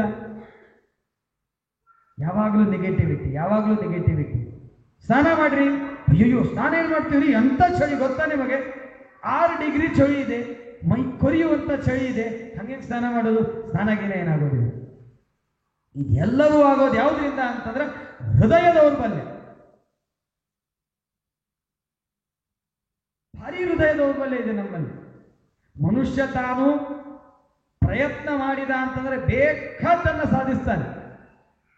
ಅದಕ್ಕೆ ಸಿದ್ಧನಾಗಬೇಕು, ಕಷ್ಟ ಪಡೆಯೋದಕ್ಕೆ ಸಿದ್ಧನಾಗಬೇಕು. ಈಗೆಲ್ಲ ನಾನು ಬಹಳ ಬಾರಿ ಹೇಳ್ತಿರ್ತೇನೆ, ಅನೇಕ ಬಾರಿ ಹೇಳ್ತಿರ್ತೇನೆ. ಮೋಟಿವೇಶನಲ್ ಸ್ಪೀಕರ್ಸ್ ಅಂತ ಆಗ್ತಾರೆ, ಈ ಎಲ್ಲ ಮಾತುಗಳನ್ನು ಹೇಳ್ತಾರೆ, ಎಷ್ಟು ಅದ್ಭುತವಾಗಿ ಉಪನ್ಯಾಸ ಮಾಡ್ತಾರೆ ಅಂತ ಹೇಳಿ ಲಕ್ಷಾವಧಿ ಜನ ಅವ್ರಿಗೆ ಫಾಲೋವರ್ಸ್ ಆಗ್ತಾರೆ. ಸಾವಿರಾರು ರೂಪಾಯಿದ ದುಡ್ಡು ಕೊಟ್ಟು, ಟಿಕೆಟ್ ಕೊಟ್ಟು ಅದನ್ನು ಕೇಳಲಿಕ್ಕೆ ಹೋಗಿರ್ತಾರೆ. ನಮ್ಮ ಕೃಷ್ಣ ಪರಮಾತ್ಮ ಗೀತೆಯಲ್ಲಿ 2ನೇ ಅಧ್ಯಾಯದಲ್ಲಿ ಪ್ರಾರಂಭಕ್ಕೆ 2ನೇ 3ನೇ ಶ್ಲೋಕದಲ್ಲಿ ಈ ಮಾತು ಹೇಳ್ತಾರೆ, ಕ್ಷುದ್ರಂ ಹೃದಯ ದೌರ್ಬಲ್ಯಂ ತ್ಯಕ್ತೋತ್ತಿಷ್ಠ ಪರಂತಪ.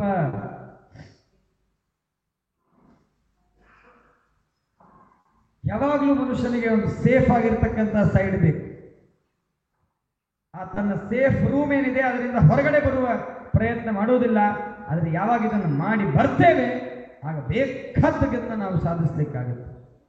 ಮಾಡರ್ನ್ ಸೈನ್ಸ್ ನಮಗೆ ಹೇಳ್ತದೆ, ಮನುಷ್ಯನ ಬ್ರೇನ್ ಎಂಥ ಅದ್ಭುತವಾಗಿದೆ ಅಂತಂದ್ರೆ, ಭಾರಿ ಓದಿರ್ತಕ್ಕಂಥ ವ್ಯಕ್ತಿ, ಭಾರಿ ರಿಸರ್ಚ್ ಮಾಡಿರ್ತಕ್ಕಂಥ ವ್ಯಕ್ತಿ, ಜಗತ್ತಿನಲ್ಲಿ ಹೆಸರು ಮಾಡಿಕೊಂಡಿರ್ತಕ್ಕಂಥ ವ್ಯಕ್ತಿಗಳು, ಅಂಥವರು ತಮ್ಮ ಬ್ರೇನಿನ ಪೂರ್ಣ ಉಪಯೋಗ ಮಾಡಿರೋದಿಲ್ಲ. ಜಸ್ಟ್ 20%, 15% ಯೂಸ್ ಮಾಡಿರ್ತಾರೆ ಅಂತ ಮಾಡರ್ನ್ ಸೈನ್ಸ್ ನಮಗೆ ತಿಳಿಸ್ತದೆ. ಏನು ಶಕ್ತಿ ಇರಲಿಕ್ಕಿಲ್ಲ ನಮಗೆ, ನಾವು ಎಲ್ಲ ಕಳ್ಕೋತೇವೆ. ಈಗ ಮೊಬೈಲ್ ಬರುವಕ್ಕಿಂತ ಪೂರ್ವದಲ್ಲಿ ನಮಗೆ ಎಲ್ಲರೂ ನಂಬರ್ ಬೈಪಾಟ್ ಇರ್ತಿದ್ರು. ತಂದೆ ನಂಬರ್ ಬೈಪಾಟ್, ಮನೆ ಲ್ಯಾಂಡ್ಲೈನ್ ನಂಬರ್ ಬೈಪಾಟ್, ಆಫೀಸ್ ನಂಬರ್ ಬೈಪಾಟ್, ಅಕ್ಕನ ನಂಬರು, ಆ ನಂಬರು, ಈ ನಂಬರ್, ಇವ್ರ ಬರ್ತ್ ಡೇಟ್ ಏನು, ಅವ್ರದ್ದೇನು, ಟೈಮಿಂಗ್ ಏನು, ಎಲ್ಲರೂ ದನ ಹೇಳ್ತೀವಿ. ಈಗ ಮೊಬೈಲ್ ಬಂತು, ಸೇವ್ ಮಾಡ್ಕೊಳ್ತೇವೆ, ಬರ್ತ್ ಡೇಟ್ ಗೊತ್ತಿಲ್ಲ, ಬರ್ತ್ಡೇ ಗೊತ್ತಿಲ್ಲ. ಯಾಕೆ ಫೇಸ್ಬುಕ್ ಮೇಲೆ ಗೊತ್ತಾಗತ್ತೆ, today is is birthday, oh happy birthday ಹಾಕ್ಬಿಡ್ತೇವೆ, ಮುಗಿದು. ಡೇಟ್ ಏನಿದೆ ಏನು ನೋಡ್ಲಿಕ್ಕೆ ಹೋಗೋದಿಲ್ಲ. ಅಂದ್ರೆ ನಾವು ಪ್ರಯತ್ನ ಮಾಡದೇನೆ ಆ ನಮ್ಮ ಸಾಮರ್ಥ್ಯವನ್ನ ಕಳ್ಕೋತೇವೆ. ಕೃಷ್ಣ ಪರಮಾತ್ಮ ಹೇಳ್ತಾನೆ, ಕ್ಷುದ್ರಂ ಹೃದಯ ದೌರ್ಬಲ್ಯಂ. ಈ ಹೃದಯ ದೌರ್ಬಲ್ಯ ಬಹಳ ಕ್ಷುದ್ರವಾದದ್ದು, ಬಿಟ್ಟು ಮೇಲೆ ಹೇಳು ಅಂತ ಹೇಳ್ತಾರೆ. ಈ ಮಾತು ಅನಾದ್ಯನಂತ ಕಾಲ ಸತ್ಯವಾದಂತಹ ಮಾತು. ಈ ಮಾತು ಎಂದೆಂದಿಗೂ ಯಾರೂ ಕಾಟ್ ಹಾಕ್ಲಿಕ್ಕೆ ಸಾಧ್ಯ ಇಲ್ಲ. ಅಂತಹ ಅದ್ಭುತವಾದಂತಹ ಮಾತು. ಸಾಧ್ಯವಾದರೆ ಬಂಗಾರದ ಅಕ್ಷರದಲ್ಲೂ ಬರೆದಿಟ್ಟರು ಚಿಂತೆ ಇಲ್ಲ ಅಂತ. ಅಂತಹ ಅದ್ಭುತವಾದಂತಹ ಮಾತು. ಯಾವಾಗ ನಮಗೆ ಕುಂದುಕೊರತೆಗಳು ಬರ್ತವೆ, ಸೋತು ಹೋದಂತೆ ಅನಿಸುತ್ತೆ, ಮುಗಿತ್ನಂದು ಅಂತ ಅನ್ನೋದಾಗಿ ಅನಿಸುತ್ತೆ, ಆ ಸಂದರ್ಭದಲ್ಲಿ ಇಂತಹ ವಾಕ್ಯಗಳನ್ನು ನಾವು ಯಾವಾಗ ಕೇಳ್ತೇವೆ ಆಗ ನಮಗೆ ಹೊಸದಾದಂತಹ ಉತ್ಸಾಹ ಬರ್ತದೆ, ಹೊಸದಾದಂತಹ ಚೈತನ್ಯ ಉಂಟಾಗುತ್ತೆ. ಯಾವಾಗ ಶ್ರೀಮನ್ ನ್ಯಾಯಸುಧಾ ಗ್ರಂಥವನ್ನು ವಿದ್ಯಾರ್ಥಿ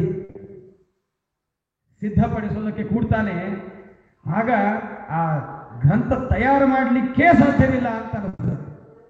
8 ತಾಸು ವಿದ್ವಾಂಸರ ಮುಂದೆ ಬಾಯ್ಪಾಟಾಗಿ ಪರೀಕ್ಷೆ ಕೊಡಬೇಕು, ಕೇಳಿದಾಗಲೇ ನೆನಪಾಗಬೇಕು. ಹೆಂಗಾಗ್ಲಿಕ್ಕೆ ಸಾಧ್ಯ? ಅನುವ್ಯಾಖ್ಯಾನ ಅಂತ ಇರ್ತದೆ, ಅದಕ್ಕೆ ಜೋಡಣೆಯಿಂದ ಶ್ರೀಮದಾಚಾರ್ಯರು ವಾಕ್ಯಕ್ಕೆ ಟೀಕಾಕೃತ್ಪಾದರು ಮಾಡಿಕೊಟ್ಟಿರ್ತಾರೆ, ಅದಕ್ಕೆ ಮೇಲಾಗಿ ಅರ್ಥ ಬರೆದಿರ್ತಾರೆ, ಅದಕ್ಕೆ ಮತ್ತೆ ವ್ಯಾಖ್ಯಾನಕಾರರು ವ್ಯಾಖ್ಯಾನ ಮಾಡಿರ್ತಾರೆ, ನಾನಾ ಪಂಥಗಳನ್ನು ತಿಳಿಸಿರ್ತಾರೆ. ಹೆಂಗ್ ಓದೋದು ಸಾಧ್ಯ ಇಲ್ಲ. ಆದರೆ ಈ ಕೃಷ್ಣನ ಮಾತು ಯಾವಾಗ ಗುರುಗಳು ಉಪದೇಶ ಮಾಡ್ತಾರೆ ಆಗ ಇದೆಲ್ಲವೂ ಕೂಡ ಸಾಧ್ಯವಾಗುತ್ತೆ. ಇದು ಯಾವುದೇ ಫೀಲ್ಡ್ ಇರಲಿ, ಯಾವ ಸ್ವಿಮ್ಮರ್ ಇರಲಿ, ರನ್ನರ್ ಇರಲಿ, ಓದುಗ ಇರಲಿ, ಯಾರೇ ಇರಲಿ, ಈ ಮಾತು ಅವನು ಯಾವಾಗಲೂ ನೆನಪಿಟ್ಟುಕೊಳ್ಬೇಕು. ಕ್ಷುದ್ರವಾದಂತಹ ಹೃದಯ ದೌರ್ಬಲ್ಯ, ನಂಗೆ ಹೇಳಲಿಕ್ಕಾಗೋದಿಲ್ಲ, ನಂಗೆ ಹೋಗ್ಲಿಕ್ಕಾಗೋದಿಲ್ಲ, ಅಲ್ಯಾರು ಹೋಗೋವ್ರಿ, ಎಷ್ಟು ದೂರ ಇದೆ, ಅಲ್ಲೇನು ಆಯಿತು, ಆನ್ಲೈನ್ ಕೇಳಿದ್ರೆ ಆಯಿತು. ಎಲ್ಲ ನಮ್ಮ ಎಕ್ಸ್ಕ್ಯೂಸಸ್ ಏನು ಸೂಚನೆ ಮಾಡ್ತದೆ ಅಂತಂದರೆ ನಮ್ಮ ಹೃದಯ ದೌರ್ಬಲ್ಯವನ್ನು ಸೂಚನೆ ಮಾಡ್ತದೆ. ಈ ಮಾತು ಯಾವಾಗಲೂ ನಾವು ನೆನಪಿಟ್ಟುಕೊಳ್ಬೇಕು. ನಾವು ಭಾರಿ ಯಶಸ್ವಿ ಆಗ್ತೇವೆ. ಕ್ಷುದ್ರಂ ಹೃದಯ ದೌರ್ಬಲ್ಯಂ ತ್ಯಕ್ತೋತ್ತಿಷ್ಠ ಪರಂತಪ. ಎಂಥ ಅದ್ಭುತವಾದಂತಹ ವ್ಯಕ್ತಿ ನೀನು, ನೀನೇನು ಹೀಗಿದ್ದಿ ಅಂತ ಹೇಳ್ತಾಗ ಅರ್ಜುನ ಹೇಳ್ತಾನೆ, ಕಥಂ ಭೀಷ್ಮಮಹಂ ಸಂಖ್ಯೆ ದ್ರೋಣಂಚ ಮಧುಸೂದನ ಇಶುವಿ ಪ್ರತಿಯೋತ್ಸ್ಯಾಮಿ ಪೂಜಾರ್ಹಾರವರಿಸೂದನ. ಏನೋ ಕೃಷ್ಣ, ಎದುರುಗಡೆ ನಿಂತವ್ರು ಯಾರು ಗೊತ್ತಾ ನಿನಗೆ? ಭೀಷ್ಮಾಚಾರ್ಯರು ನಿಂತಿದ್ದಾರೆ, ದ್ರೋಣಾಚಾರ್ಯರು ನಿಂತಿದ್ದಾರೆ. ಯಾವ ಭೀಷ್ಮಾಚಾರ್ಯರು, ಯಾವ ದ್ರೋಣಾಚಾರ್ಯರು ಬಾಣ ನನಗೆ ಹಿಡಿಲಿಕ್ಕೆ ಬರ್ತಿರ್ಲಿಲ್ಲ, ಧನುಸ್ ಹಿಡಿಲಿಕ್ಕೆ ಬರ್ತಿರ್ಲಿಲ್ಲ, ಧನುಸ್ಸನ್ನು ಹೀಗೆ ಹಿಡಿಬೇಕು ಅಂತ ತೋರಿಸಿಕೊಟ್ರು, ಬಾಣವನ್ನು ಹೀಗೆ ಬಿಡಬೇಕು ಅಂತ ತೋರಿಸ್ಕೊಟ್ರು, ಮಂತ್ರಗಳನ್ನು ಉಪದೇಶ ಮಾಡಿ ಮಂತ್ರ ಜಪ ನಮ್ಮ ಕಡೆಯಿಂದ ಮಾಡಿಸಿ ಸಿದ್ಧಿಯನ್ನು ಮಾಡಿಸಿಕೊಂಡ್ರು, ಹೇಗೆ ವಿಜಯವನ್ನು ಗಳಿಸಬೇಕು ಅಂತ ಅನ್ನೋದು ತೋರಿಸಿಕೊಟ್ಟಿದ್ದಾರೆ. ಈಗ ಅವರು ನನ್ನ ಎದುರಾಗಿ ನಾನು ಬಾಣ ಬಿಡ್ಲೆ? ನೀ ಹೇಳಲಿಕ್ಕೆ ಈಸಿ ಇದೆ. ಕ್ಷುದ್ರಂ ಹೃದಯ ದೌರ್ಬಲ್ಯಂ ತ್ಯಕ್ತೋತ್ತಿಷ್ಠ ಪರಂತಪ. ಎದುರುಗಡೆ ಇದ್ದವರು ಯಾರಿದ್ದಾರೆ ನೋಡುವಂತ ಸಲ ಅರ್ಜುನ ಹೇಳ್ತಾ ಇದ್ದಾನೆ.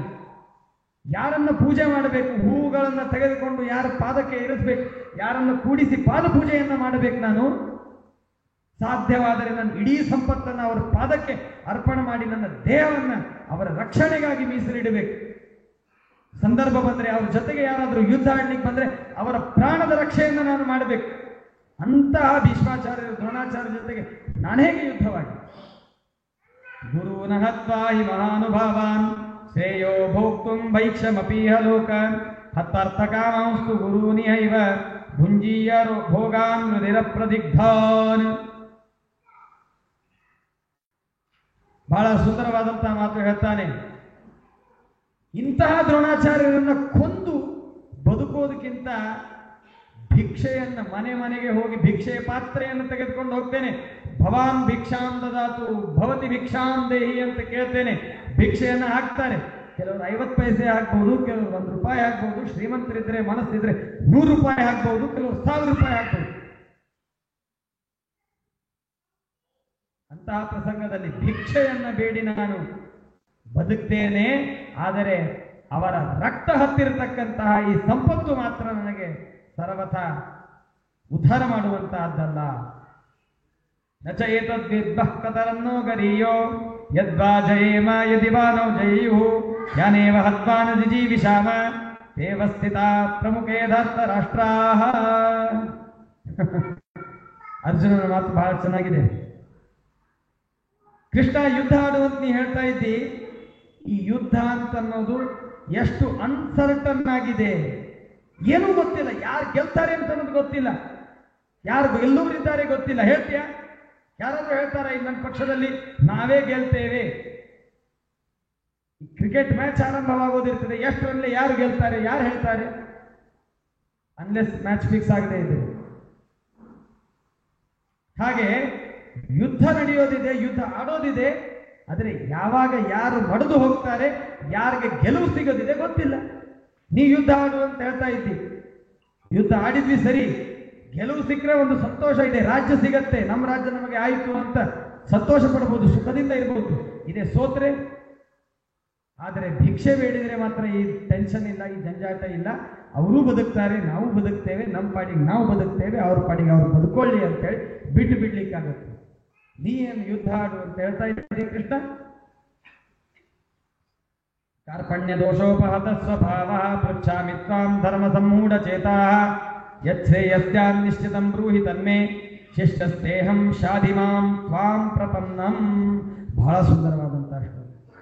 ತನ್ನ ಮನಸ್ಸಿನಲ್ಲಿ ಇರುವ ಎಲ್ಲಾ ಸಂದೇಹಗಳನ್ನ, ಎಲ್ಲ ಪ್ರಶ್ನೆಗಳನ್ನ ಅರ್ಜುನ ಕೇಳ್ಕೊಂಡು ಹೇಳ್ತಾನೆ, ಕೃಷ್ಣ ಒಂದ್ ಮಾತು ಹೇಳ್ತೇನೆ, ಏನ್ ಮಾಡಬೇಕು ನನಗೆ ಗೊತ್ತಿಲ್ಲ, ದೈನ್ಯ ಬಂದಿದೆ ನನಗೆ, ವಾಟ್ ಟು ಡೂ ಗೊತ್ತಿಲ್ಲ, ಯಾವ್ದು ಮಾಡಬಾರ್ದು ಗೊತ್ತಿಲ್ಲ, ಯುದ್ಧ ಆಡ್ಲು ಬಿಡ್ಲು, ಭಿಕ್ಷೆ ಬೇಡ್ಲು ಬಿಡ್ಲು, ಏನೂ ಗೊತ್ತಾಗ್ತಾ ಇಲ್ಲ. ನೀ ಹೇಳ್ತಿ ಯುದ್ಧ ಆಡು ಅಂತ, ನನ್ನ ಮನಸ್ಸು ನನಗೆ ಹೇಳ್ತದೆ ಯುದ್ಧ ಆಡಬೇಡ, ಗುರುಗಳಿದ್ದಾರೆ ಅವರನ್ನು ಕೊಲ್ತೀಯ. ಕೌರವರಂದ್ರೆ ಯಾರವರು? ಕೌರವರಂದ್ರೆ ಯಾರವರು? ನನ್ನ ಅಣ್ಣ ತಮ್ಮಂದ್ರವರು, ಅವ್ರನ್ನ ಕೊಲ್ಯ. ಏನ್ ಮಾತಾಡ್ತಿ, ಏನ್ ಮಾಡ್ಲಿ ನಾನು, ನನಗೆ ಗೊತ್ತಾಗ್ತಾ ಇಲ್ಲ. ಧರ್ಮ ಸಂಹೂಢ ಚೇತ, ಧರ್ಮಶಾಸ್ತ್ರ ಓದಿದ್ದೇನೆ, ಗೊತ್ತು ನನಗೆ ಧರ್ಮ, ಆದರೆ ಈ ಪ್ರಸಂಗ ಹೀಗೆ ಒದಗಿ ಬಂದಿದೆ ಅಂತಂದ್ರೆ ನನಗೆ ಏನೂ ಗೊತ್ತಾಗ್ತಾ ಇಲ್ಲ, ಬ್ಲ್ಯಾಂಕ್ ಆಗಿದ್ದೇನೆ. ನೀವೊಂದು ಹೇಳ್ತಿ, ಮನಸ್ಸು ಒಂದು ಹೇಳುತ್ತೆ, ಧರ್ಮ ಒಂದು ಹೇಳುತ್ತೆ, ನಾ ತಿಳ್ಕೊಂಡಿದ್ದು ಒಂದಿದೆ, ಏನೂ ಗೊತ್ತಿಲ್ಲ. ಅದಕ್ಕೆ ಒಂದು ಮಾತ್ರ ನಾನು ಮಾಡ್ತೇನೆ, ಯಚ್ಛೇಯಸ್ಯಾನ್ ನಿಶ್ಚಿತಂ ಬ್ರೂಹಿ ತನ್ಮೇ ಶಿಷ್ಯಸ್ತೇಹಂ ಶಾಧಿಮಾಂ ತ್ವಾಂ ಪ್ರಪನ್ನಂ. ನಿನ್ನ ಪಾದಗಳನ್ನು ಗಟ್ಟಿಯಾಗಿ ನಂಬಿ ನಿನಗೆ ಶರಣಾಗತನಾಗಿದ್ದೇನೆ. ಏನ್ ಮಾಡಿದ್ರೆ ನನಗೆ ಶ್ರೇಯಸ್ಸು ಎಂಬುದು ನನಗೆ ಹೇಳು, ನಾನು ನಿನಗೆ ಶರಣು ಬಂದಿದ್ದೇನೆ ಅಂತ ಅರ್ಜುನ ಹೇಳ್ತಾನೆ. ಬಹಳ ಅದ್ಭುತವಾದಂತಹ. ನಮಗೂ ಅನೇಕ ಬಾರಿ ಏನ್ ಮಾಡಬೇಕು ಏನ್ ಮಾಡಬಾರದು ಗೊತ್ತಾಗುವುದಿಲ್ಲ. ಆ ಸಂದರ್ಭದಲ್ಲಿ ನಾವೇನ್ ಮಾಡ್ತೇವೆ ಅಂದ್ರೆ, ನನಗೇನು ಯೋಗ್ಯವಾಗಿ ಅನಿಸುತ್ತೋ ಅದನ್ನು ಮಾಡಿಬಿಡ್ತೇವೆ, ಯಾರಿಗೂ ಕೇಳುವ ಭಾನ್ಗಡಿಗೆ ಹೋಗುವುದಿಲ್ಲ. ಶಾಸ್ತ್ರ ಏನ್ ಹೇಳ್ತದ್ರಿ, ಗೊತ್ತಾದ್ರೂ ಇರಬೇಕು. ನನಗೆ ಧರ್ಮ ಅಂತ ಅನ್ಸಿದ್ರೆ ನಾನು ಮಾಡಿಬಿಡ್ತೀನಿ. ಅನೇಕರು ಬಂದು ಹೇಳ್ತಾರೆ, ನನಗೆ ಧರ್ಮ ಅನಿಸ್ತದೆ, I like it, I feel it, so I do it. ಹಂಗಾಗೋದಿಲ್ಲ. ಯಾವಾಗ ನಮಗೆ ಗೊತ್ತಿರೋದಿಲ್ಲಲ್ಲ ಅವಾಗ ಕೇಳಬೇಕು. ಅರ್ಜುನನಿಗೆ ಗೊತ್ತಾಗಲಿಲ್ಲ, ಒಂದು ದ್ವಂದ್ವದೊಳಗೆ ಸಿಲುಕಿದ. ಕೃಷ್ಣನಿಗೆ ಹೇಳ್ತಾನೆ, ಯಾವುದರಿಂದ ನನಗೆ ಶ್ರೇಯಸ್ಸಿದೆ ನೋಡು ಅದನ್ನು ನೀ ಹೇಳು, ಪೂರ್ಣ ನಿನ್ನನ್ನು ನಂಬಿದ್ದೇನೆ, ನೀ ಏನು ಹೇಳ್ತೀಯ ಅದನ್ನು ಮಾಡ್ತೇನೆ, ನೀ ಏನು ಹೇಳ್ತೀಯ ಅದನ್ನು ಮಾಡ್ತೇನೆ. ಸರಿ ಇದ್ರೆ ಸರಿ ಅಂತ ಹೇಳು ನನ್ನ ವಾದ, ತಪ್ಪಾಗಿದ್ರೆ ತಪ್ಪು ಅಂತ ಹೇಳು. ನಮ್ಮ ಆಚಾರ್ಯ ಯಾವಾಗಲೂ ಒಂದು ಮಾತು ಹೇಳ್ತಾರೆ, ಬಹಳ ಸುಂದರವಾದಂತಹ ಮಾತು. ಮನುಷ್ಯನಿಗೆ ಸಾಮಾನ್ಯವಾಗಿ ದೋಷಗಳನ್ನು ಹೇಳಿದರೆ ಸಿಟ್ಟು ಬರ್ತದೆ. ಈಗ ನಾನೇ ಯಾರಾದ್ರೂ ಕಡೆಗೆ ಹೋಗಿ ಈ ಪ್ರವಚನ ಕೇಳಿದ್ದಕ್ಕೆ ಯಾರಾದರೂ ಒಬ್ರು ಬಂದರು, ಆಚಾರ್ಯ ನನಗೆ ದೋಷ ಇದೆ ಹೇಳ್ರಿ ಅಂತಂದ್ರೆ ಬಡ ಒಂದು 10 ದೋಷಗಳನ್ನು ಹೇಳಿದೆ ಅಂತಂದ್ರೆ ನೀವು ಬೇಡ, ನಿಮ್ಮ ಪ್ರವಚನ ಬೇಡ, ಏನೂ ಬೇಡ ಅಂತ ಹೋಗ್ಬಿಡ್ತಾರೆ. ಮನುಷ್ಯನಿಗೆ ದೋಷ ಹೇಳಿದರೆ ಸಿಟ್ಟು ಬರುತ್ತೆ. ಆದರೆ ನಾವೊಂದು ಯೋಚನೆ ಮಾಡಿಕೊಳ್ಬೇಕು, ಕೆಲವೊಮ್ಮೆ ದೋಷಗಳನ್ನು ತಿಳ್ಕೋದಕ್ಕೆ ವಿ ಸ್ಪೆಂಡ್ ಲ್ಯಾಕ್ಸ್ ಆಫ್ ಅನೇಕ ಬಾರಿ ಮಾಡ್ತೇವೆ. ಯಾರಿಗೋ ಒಬ್ಬರಿಗೆ ಡೌಟ್ ಬಂತು, ಪ್ರಾಯ ನಿಮಗೆ ಕ್ಯಾನ್ಸರ್ ಆಗಿದೆ ಅಂತ ಡಾಕ್ಟರ್ ಹೇಳ್ತಾರೆ. ಏನ್ ಮಾಡ್ತೇವೆ, ಬಡ ಡಾಕ್ಟರ್ ಏನು ಟೆಸ್ಟ್ಗಳನ್ನು ಹೇಳ್ತಾರೆ ಎಲ್ಲ ಮಾಡಿಸ್ತಾನೆ. ಬ್ಲಡ್ ಸ್ಕ್ಯಾನ್ ಮಾಡಿಸ್ತಾರೆ, ಬ್ಲಡ್ ಇದು ಮಾಡಿಸ್ತಾರೆ, ಮತ್ತೊಂದು ಎಲ್ಲ ಮಾಡಿಸ್ತಾನೆ. ಯಾಕೆ ಮಾಡ್ತಾರೆ ಆ ಸ್ಕ್ಯಾನಿಂಗ್ ಮಾಡೋದ್ರಿಂದ ರೋಗ ಹೋಗಲ್ಲ. ಸ್ಕ್ಯಾನ್ ಮಾಡಿದ್ರು ಅಂತಂದ್ರೆ ರೋಗ ಹೋಗತ್ತಾ? ರೋಗ ಹೋಗಲ್ಲ. ನಮಗೇನು ದೋಷ ಇದೆ ಅಂತ ತಿಳ್ಕೊಳ್ಳೋದಕ್ಕೆ ಸ್ಕ್ಯಾನಿಂಗ್ ಇದೆ. ಅದು ಎಕ್ಸ್ರೇ ಮಾಡ್ತಾರೆ. ಯಾಕೆ ಮಾಡ್ತಾರೆ? ಏನು ದೋಷ ಇದೆ, ಏನು ಫಾಲ್ಟ್ ಇದೆ ಗುರ್ತು ಮಾಡಿಕೊಳ್ಳೋದಕ್ಕೆ ನಾವು ರೊಕ್ಕ ಕೊಟ್ಟು ಹೋಗ್ತೇವೆ ಅವ್ರ ಕಡೆಗೆ. ದೇಹದೊಳಗೆ ಉಂಟಾದಂತಹ ಈ ದೋಷಗಳನ್ನು ತಿಳ್ಕೊಳ್ಳೋದಕ್ಕೆ ನಾವು ದುಡ್ಡು ಖರ್ಚು ಮಾಡಿ ಹೋಗ್ತೇವೆ ಅಂತನ್ನೋದಾದ್ರೆ, ನಮ್ಮ ಮನಸ್ಸಿನಲ್ಲಿ, ನಮ್ಮ ತಲೆಯಲ್ಲಿ, ನಮ್ಮ ಬುದ್ಧಿಯಲ್ಲಿ ಏನು ದೋಷಗಳಿವೆ ಅವುಗಳು ನಮಗೆ ಬಹಳ ದೊಡ್ಡದಾದಂತಹ ಫಲಕ್ಕೆ ವಿಘ್ನ ಮಾಡ್ತಾ ಇವೆ. ನಾನು ಬದುಕಬೇಕು ಅಂತ ದೊಡ್ಡದಾದಂಥ ಆಸೆ ಇದೆ, ನಾನು ಕಂಪನಿಯನ್ನು ಸ್ಥಾಪನೆ ಮಾಡಬೇಕು ಅಂತ ಆಸೆ ಇದೆ, ನಾನು ದೊಡ್ಡ ವಕೀಲಾಗಿ ವಾದ ಮಾಡಬೇಕು ಅಂತ ನನಗೆ ಆಸೆ ಇದೆ. ಅದಕ್ಕೆ ಪ್ರತಿಬಂಧಕವಾಗುತ್ತೆ ಈ ನನ್ನ ರೋಗ. ಅಂದರೆ ರೋಗ ಚೆನ್ನಾಗಿ ತಿಳ್ಕೊಳ್ಬೇಕು. ಜ್ವರ ಬಂದದ, ಯಾಕೆ ಬಂದ ಡಾಕ್ಟರ್, ಯಾಕೆ ಬಂದಿದೆ, ಇನ್ನು ವೈರಲ್ ಫೀವರಾ, ಏನಿದು, ಏನು ಮಾಡಿದರೆ ಹೋಗುತ್ತೆ, ಎಲ್ಲ ತಿಳ್ಕೊಂಡು ಬರ್ತೇವೆ. ಏನು ದೋಷ, ಏನು ಮಾಡಬೇಕು, ಏನು ಎಲ್ಲ ತಿಳ್ಕೊಂಡು ಅದರ ತಕ್ಕ ಮಾಡ್ತೇವೆ. ಅಂದ ಮೇಲೆ ಮೋಕ್ಷಕ್ಕೆ ಪ್ರತಿಬಂಧಕವಾದಂತಹ ಈ ದೋಷಗಳನ್ನು ಕಳ್ಕೊಳ್ಳೋದಕ್ಕೆ ನಾವು ಅವಶ್ಯವಾಗಿ ಪ್ರಯತ್ನ ಮಾಡಬೇಕು ಎಂಬುದು ಈ ಅರ್ಜುನನ ಸಂದೇಶ. ಶಿಷ್ಯಸ್ತೇಹಂ ಶಾಧಿಮಾಂ ತ್ವಾಂ ಪ್ರಪನ್ನಂ. ಬಹಳ ಅದ್ಭುತವಾದಂತಹ ಶರಣಾಗತಿ ಇದೆ, ಬಹಳ ಅದ್ಭುತವಾದ. ಇದರ ಬಗ್ಗೆ ಬಹಳ ಹೇಳಬೇಕು. ನಹಿ ಪ್ರಪಶ್ಯಾಮಿ ಮಾಪನುದ್ಯಾತ್ ಯಚ್ಛೋಕಮಚ್ಛೋಷಣಮಿಂದ್ರಿಯಾಣಾಂ ಅವಾಪ್ಯ ಭೂಮಾವಸಪತ್ನ ವೃದ್ಧಂ ರಾಜ್ಯಂ ಸುರಾಣಾಂ ಪಿತಾಧಿಪತ್ಯಂ. ನನಗನಿಸ್ತದೆ ಪರಮಾತ್ಮ ಶತ್ರುರಹಿತವಾದಂತಹ ಸಮೃದ್ಧ ರಾಜ್ಯ, ಅದರ ಸ್ವಾಮಿತ್ವ ನನಗೆ ಸಿಕ್ಕರು ಯಾವಾಗಲೂ ಅದು ತಾಪವನ್ನು ಕೊಡುವಂತಹದ್ದಿರಬಾರದು. ಆದರೆ ಇದೆಲ್ಲವೂ ನನಗೆ ತುಂಬ ತಾಪ ಕೊಡ್ತಾ ಇದೆ, ನನ್ನ ಉದ್ಧಾರ ಮಾಡುವಂತ ಅರ್ಜುನ ಪರಿಪರಿಯಾಗಿ ಅಂಗಲಾಚಿ ಕೃಷ್ಣನನ್ನು ಬೇಡಿಕೊಳ್ತಾ ಇದ್ದಾನೆ. ಸಂಜಯ ಉವಾಚ ಏವ ಮುಕ್ತ್ವಾ ಋಷಿಕೇಶಂ ಗುಡಾಕೇಶಃ ಪರಂತಪ ನಯೋತ್ಸೇ ಇತಿ ಗೋವಿಂದಂ ಉಕ್ತ್ವಾ ಪೂಷ್ಣೀಂ ಬಭೂವಃ. ಸಂಜಯ ಧೃತರಾಷ್ಟ್ರನಿಗೆ ರಿಪೋರ್ಟ್ ಮಾಡ್ತಾ ಇದ್ದಾನೆ. ಹೀಗೆ ಅರ್ಜುನ ಕೃಷ್ಣನನ್ನ ತನ್ನ ಮನಸ್ಸಿನೊಳಗೆ ಇರುವಂತಹದ್ದೆಲ್ಲವನ್ನ ಹೇಳಿ ನಾನು ಯುದ್ಧ ಮಾಡುವುದಿಲ್ಲ ಅಂತ ಹೇಳಿ ಶಾಂತನಾಗಿದ್ದಾನೆ. ಪಿನ್ ಡ್ರಾಪ್ ಸೈಲೆನ್ಸ್ ಇದೆ. ರಣಾಂಗಣ ಕಣ್ಣಿನಿಂದ ತಂದ್ಕೊಳ್ರಿ. 18 ಅಕ್ಷೋಹಿಣಿ ಸೈನ್ಯ ಒಟ್ಟಾರೆ ಇದೆ. 11 ಅಕ್ಷೋಹಿಣಿ ಸೈನ್ಯ ಕೌರವರ ಪಕ್ಷದಲ್ಲಿ ಇದೆ. 7 ಅಕ್ಷೋಹಿಣಿ ಸೈನ್ಯ ಪಾಂಡವರ ಪಕ್ಷದಲ್ಲಿ ಇದೆ. ಮಧ್ಯದಲ್ಲಿ ಕೃಷ್ಣ ಪರಮಾತ್ಮ ಹಾಗೂ ಅರ್ಜುನ ಇಬ್ಬರು ಇದ್ದಾರೆ. ಅರ್ಜುನ ಸೋತು ಕೆಳಗೆ ಕೂತಿದ್ದಾನೆ, ಅಳುತ್ತಾ ಇದ್ದಾನೆ. ಆ ಸಂದರ್ಭದಲ್ಲಿ ಕೃಷ್ಣ ಪರಮಾತ್ಮ ಉಪದೇಶ ಮಾಡಬೇಕು. ಕೃಷ್ಣ ಹೇಳ್ತಾನೆ, ತಮುವಾಚ ಋಷಿಕೇಶ ಪ್ರಹಸನ್ನಿವ ಭಾರತ ಸೇನಯೋರುಪಯೋರ್ಮಧ್ಯೆ ವಿಷೀದಂತಮಿದಂ ವಚಃ. ಕೃಷ್ಣ ಪರಮಾತ್ಮ ಹೇಳೋದಕ್ಕೆ ಆರಂಭ ಮಾಡ್ತಾನೆ. ಪ್ರಹಸನ್ನಿವ, ನಗನಗುತ್ತಾ ಹೇಳ್ತಾನೆ, ಏನ್ ಗಟ್ಟಿದೆಯೋ ಅರ್ಜುನ ಅಂತ. ಹೀಗೆ ನಗನಗತಾ ಕೃಷ್ಣ ಪರಮಾತ್ಮ ಹೇಳ್ತಾ ಇದ್ದಾನೆ ಅಂತ ಸಂಜಯ ಧೃತರಾಷ್ಟ್ರನಿಗೆ ರಿಪೋರ್ಟ್ ಮಾಡ್ತಾ ಇದ್ದಾನೆ. ಇಲ್ಲಿ ಒಂದು ಗಮನಿಸಬೇಕು ನಾವು. ಸಂಜಯ 2 ಬಾರಿ ರಿಪೋರ್ಟ್ ಮಾಡುವಾಗ ನಾರಾಯಣ ಅಂತ ಅನ್ಬಹುದಾಗಿತ್ತು, ಶ್ರೀಕೃಷ್ಣ ಅಂತ ಅನ್ಬಹುದಾಗಿತ್ತು, ಪರಮಾತ್ಮ ಅಂತ ಅನ್ಬಹುದಾಗಿತ್ತು. ಋಷಿಕೇಶ ಋಷಿಕೇಶ ಅಂತ ಸಂಬೋಧನೆ ಮಾಡ್ತಾರೆ. ಏವ ಮುಕ್ತ್ವಾ ಋಷಿಕೇಶಂ ಅಂತ ಮೇಲೆ ಬರ್ತದೆ 9ನೇ ಶ್ಲೋಕದಲ್ಲಿ. 10ನೇ ಶ್ಲೋಕದಲ್ಲಿ ಬರ್ತದೆ ತಮುವಾಚ ಋಷಿಕೇಶ ಪ್ರಹಸನ್ನಿವ ಭಾರತ. ಸಂಜಯ ಬರೀ ರಿಪೋರ್ಟ್ ಮಾಡುವಂತ ವ್ಯಕ್ತಿ ಅಲ್ಲ, ತಿಳಿದುಕೊಂಡು ರಿಪೋರ್ಟ್ ಮಾಡುವಂತ ವ್ಯಕ್ತಿ ಇದ್ದಾನೆ. ಬಹಳ ಸುಂದರವಾಗಿ ಆ ಶಬ್ದ ಪ್ರಯೋಗ ಮಾಡ್ತಾರೆ. ಪ್ರಸಂಗಕ್ಕೆ ತಕ್ಕಂತೆ ಅನುಗುಣವಾದಂತಹ ವಾಕ್ಯಗಳನ್ನು ಹೇಳ್ತಾನೆ. ಋಷಿಕೇಶ, ಋಷಿಕ ಅಂತಂದ್ರೆ ಇಂದ್ರಿಯಗಳು. ಆ ಇಂದ್ರಿಯಗಳಿಗೆ ಒಡೆಯನಾಗಿದ್ದಾನೆ ಪರಮಾತ್ಮ. ಇಂದ್ರಿಯಗಳಿಗೆ ಒಡೆಯನಾಗಿದ್ದಾನೆ ಪರಮಾತ್ಮ. ಏನಾಗತ್ತೆ ಅಂತಂದ್ರೆ ನಾವು ಸೋತಿರ್ತೇವೆ, ನಮ್ಮ ಕೈಯಾಗ ಶಕ್ತಿ ಇರೋದಿಲ್ಲ, ಕಾಲಾಗ ಶಕ್ತಿ ಇರೋದಿಲ್ಲ, ಏನಿಲ್ಪ ಅಂತ ಮಲಗಿರ್ತೇವೆ. ಆದರೆ ಆ ಋಷಿಕೇಶ ಒಳಗಿದ್ದು ಯಾವಾಗ ಶಕ್ತಿ ಕೊಡ್ತಾನಲ್ಲ, ಬೇಕಾದ ಕೆಲಸ ಮಾಡ್ಲಿಕ್ಕಾಗತ್ತೆ, ಬೇಕಾದ ಕೆಲಸ ಆಗುತ್ತೆ. ಓದಬೇಕು, ಕೆಲವರು ಇತಿಹಾಸಗಳನ್ನು ಓದಬೇಕು, ಲೌಕಿಕರ ಇತಿಹಾಸಗಳನ್ನು ಓದಬೇಕು. ಒಬ್ಬ ಶೂಟರ್ ಇದ್ದ, ಒಲಿಂಪಿಕ್ನಲ್ಲಿ ಮೆಡಲ್ ಗೆಲ್ತೇನೆ ಅಂತ ಬಂದಿದ್ದ. 2-3 ಬಾರಿ ಒಲಿಂಪಿಕ್ನಲ್ಲಿ ಬರುವ ಚಾನ್ಸ್ ಹೋಗ್ಬಿಟ್ಟು. ಯಾಕೆ ಹೋಯ್ತು? ವರ್ಲ್ಡ್ ವಾರ್ ಆಯ್ತು.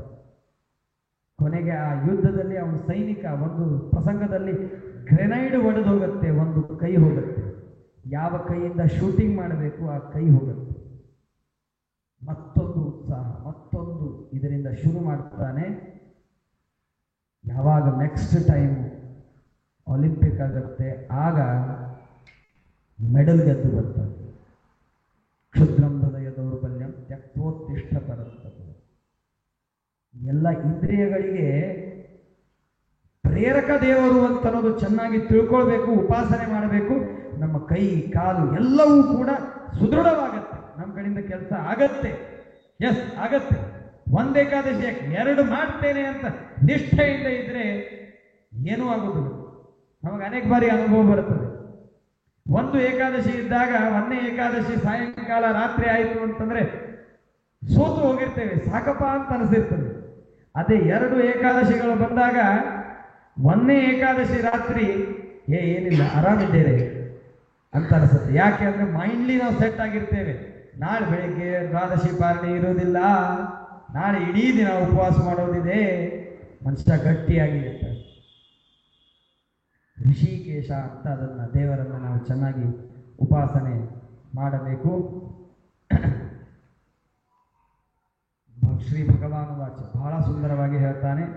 ಅಶೋಚಾನಂ ವಶೋಚಸ್ತಂ ಪ್ರಜ್ಞಾವಾದಾಂಶ್ಚ ಭಾಷಸೆ ಗತಾಸೂನ ಗತಾಸೂಶ್ಚ ನಾನು ಶೋಚಂತಿ ಪಂಡಿತಾಃ.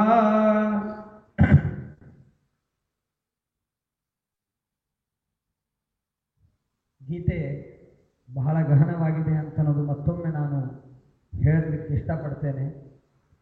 ನಾನು ಒಂದು ಬಾರಿ ಒಂದು ಕಡೆಗೆ ಹೋಗಿದ್ದೆ. ಅವರು ಹೇಳಿದರು, ಶ್ರೀಮದಾಚಾರ್ಯರು ಗೀತಾ ತಾತ್ಪರ್ಯ ಬರೆದಿದ್ದಾರೆ ನಿಜ, ಗೀತಾ ಭಾಷ್ಯ ಬರೆದಿದ್ದಾರೆ ನಿಜ, ಸಂತೋಷ.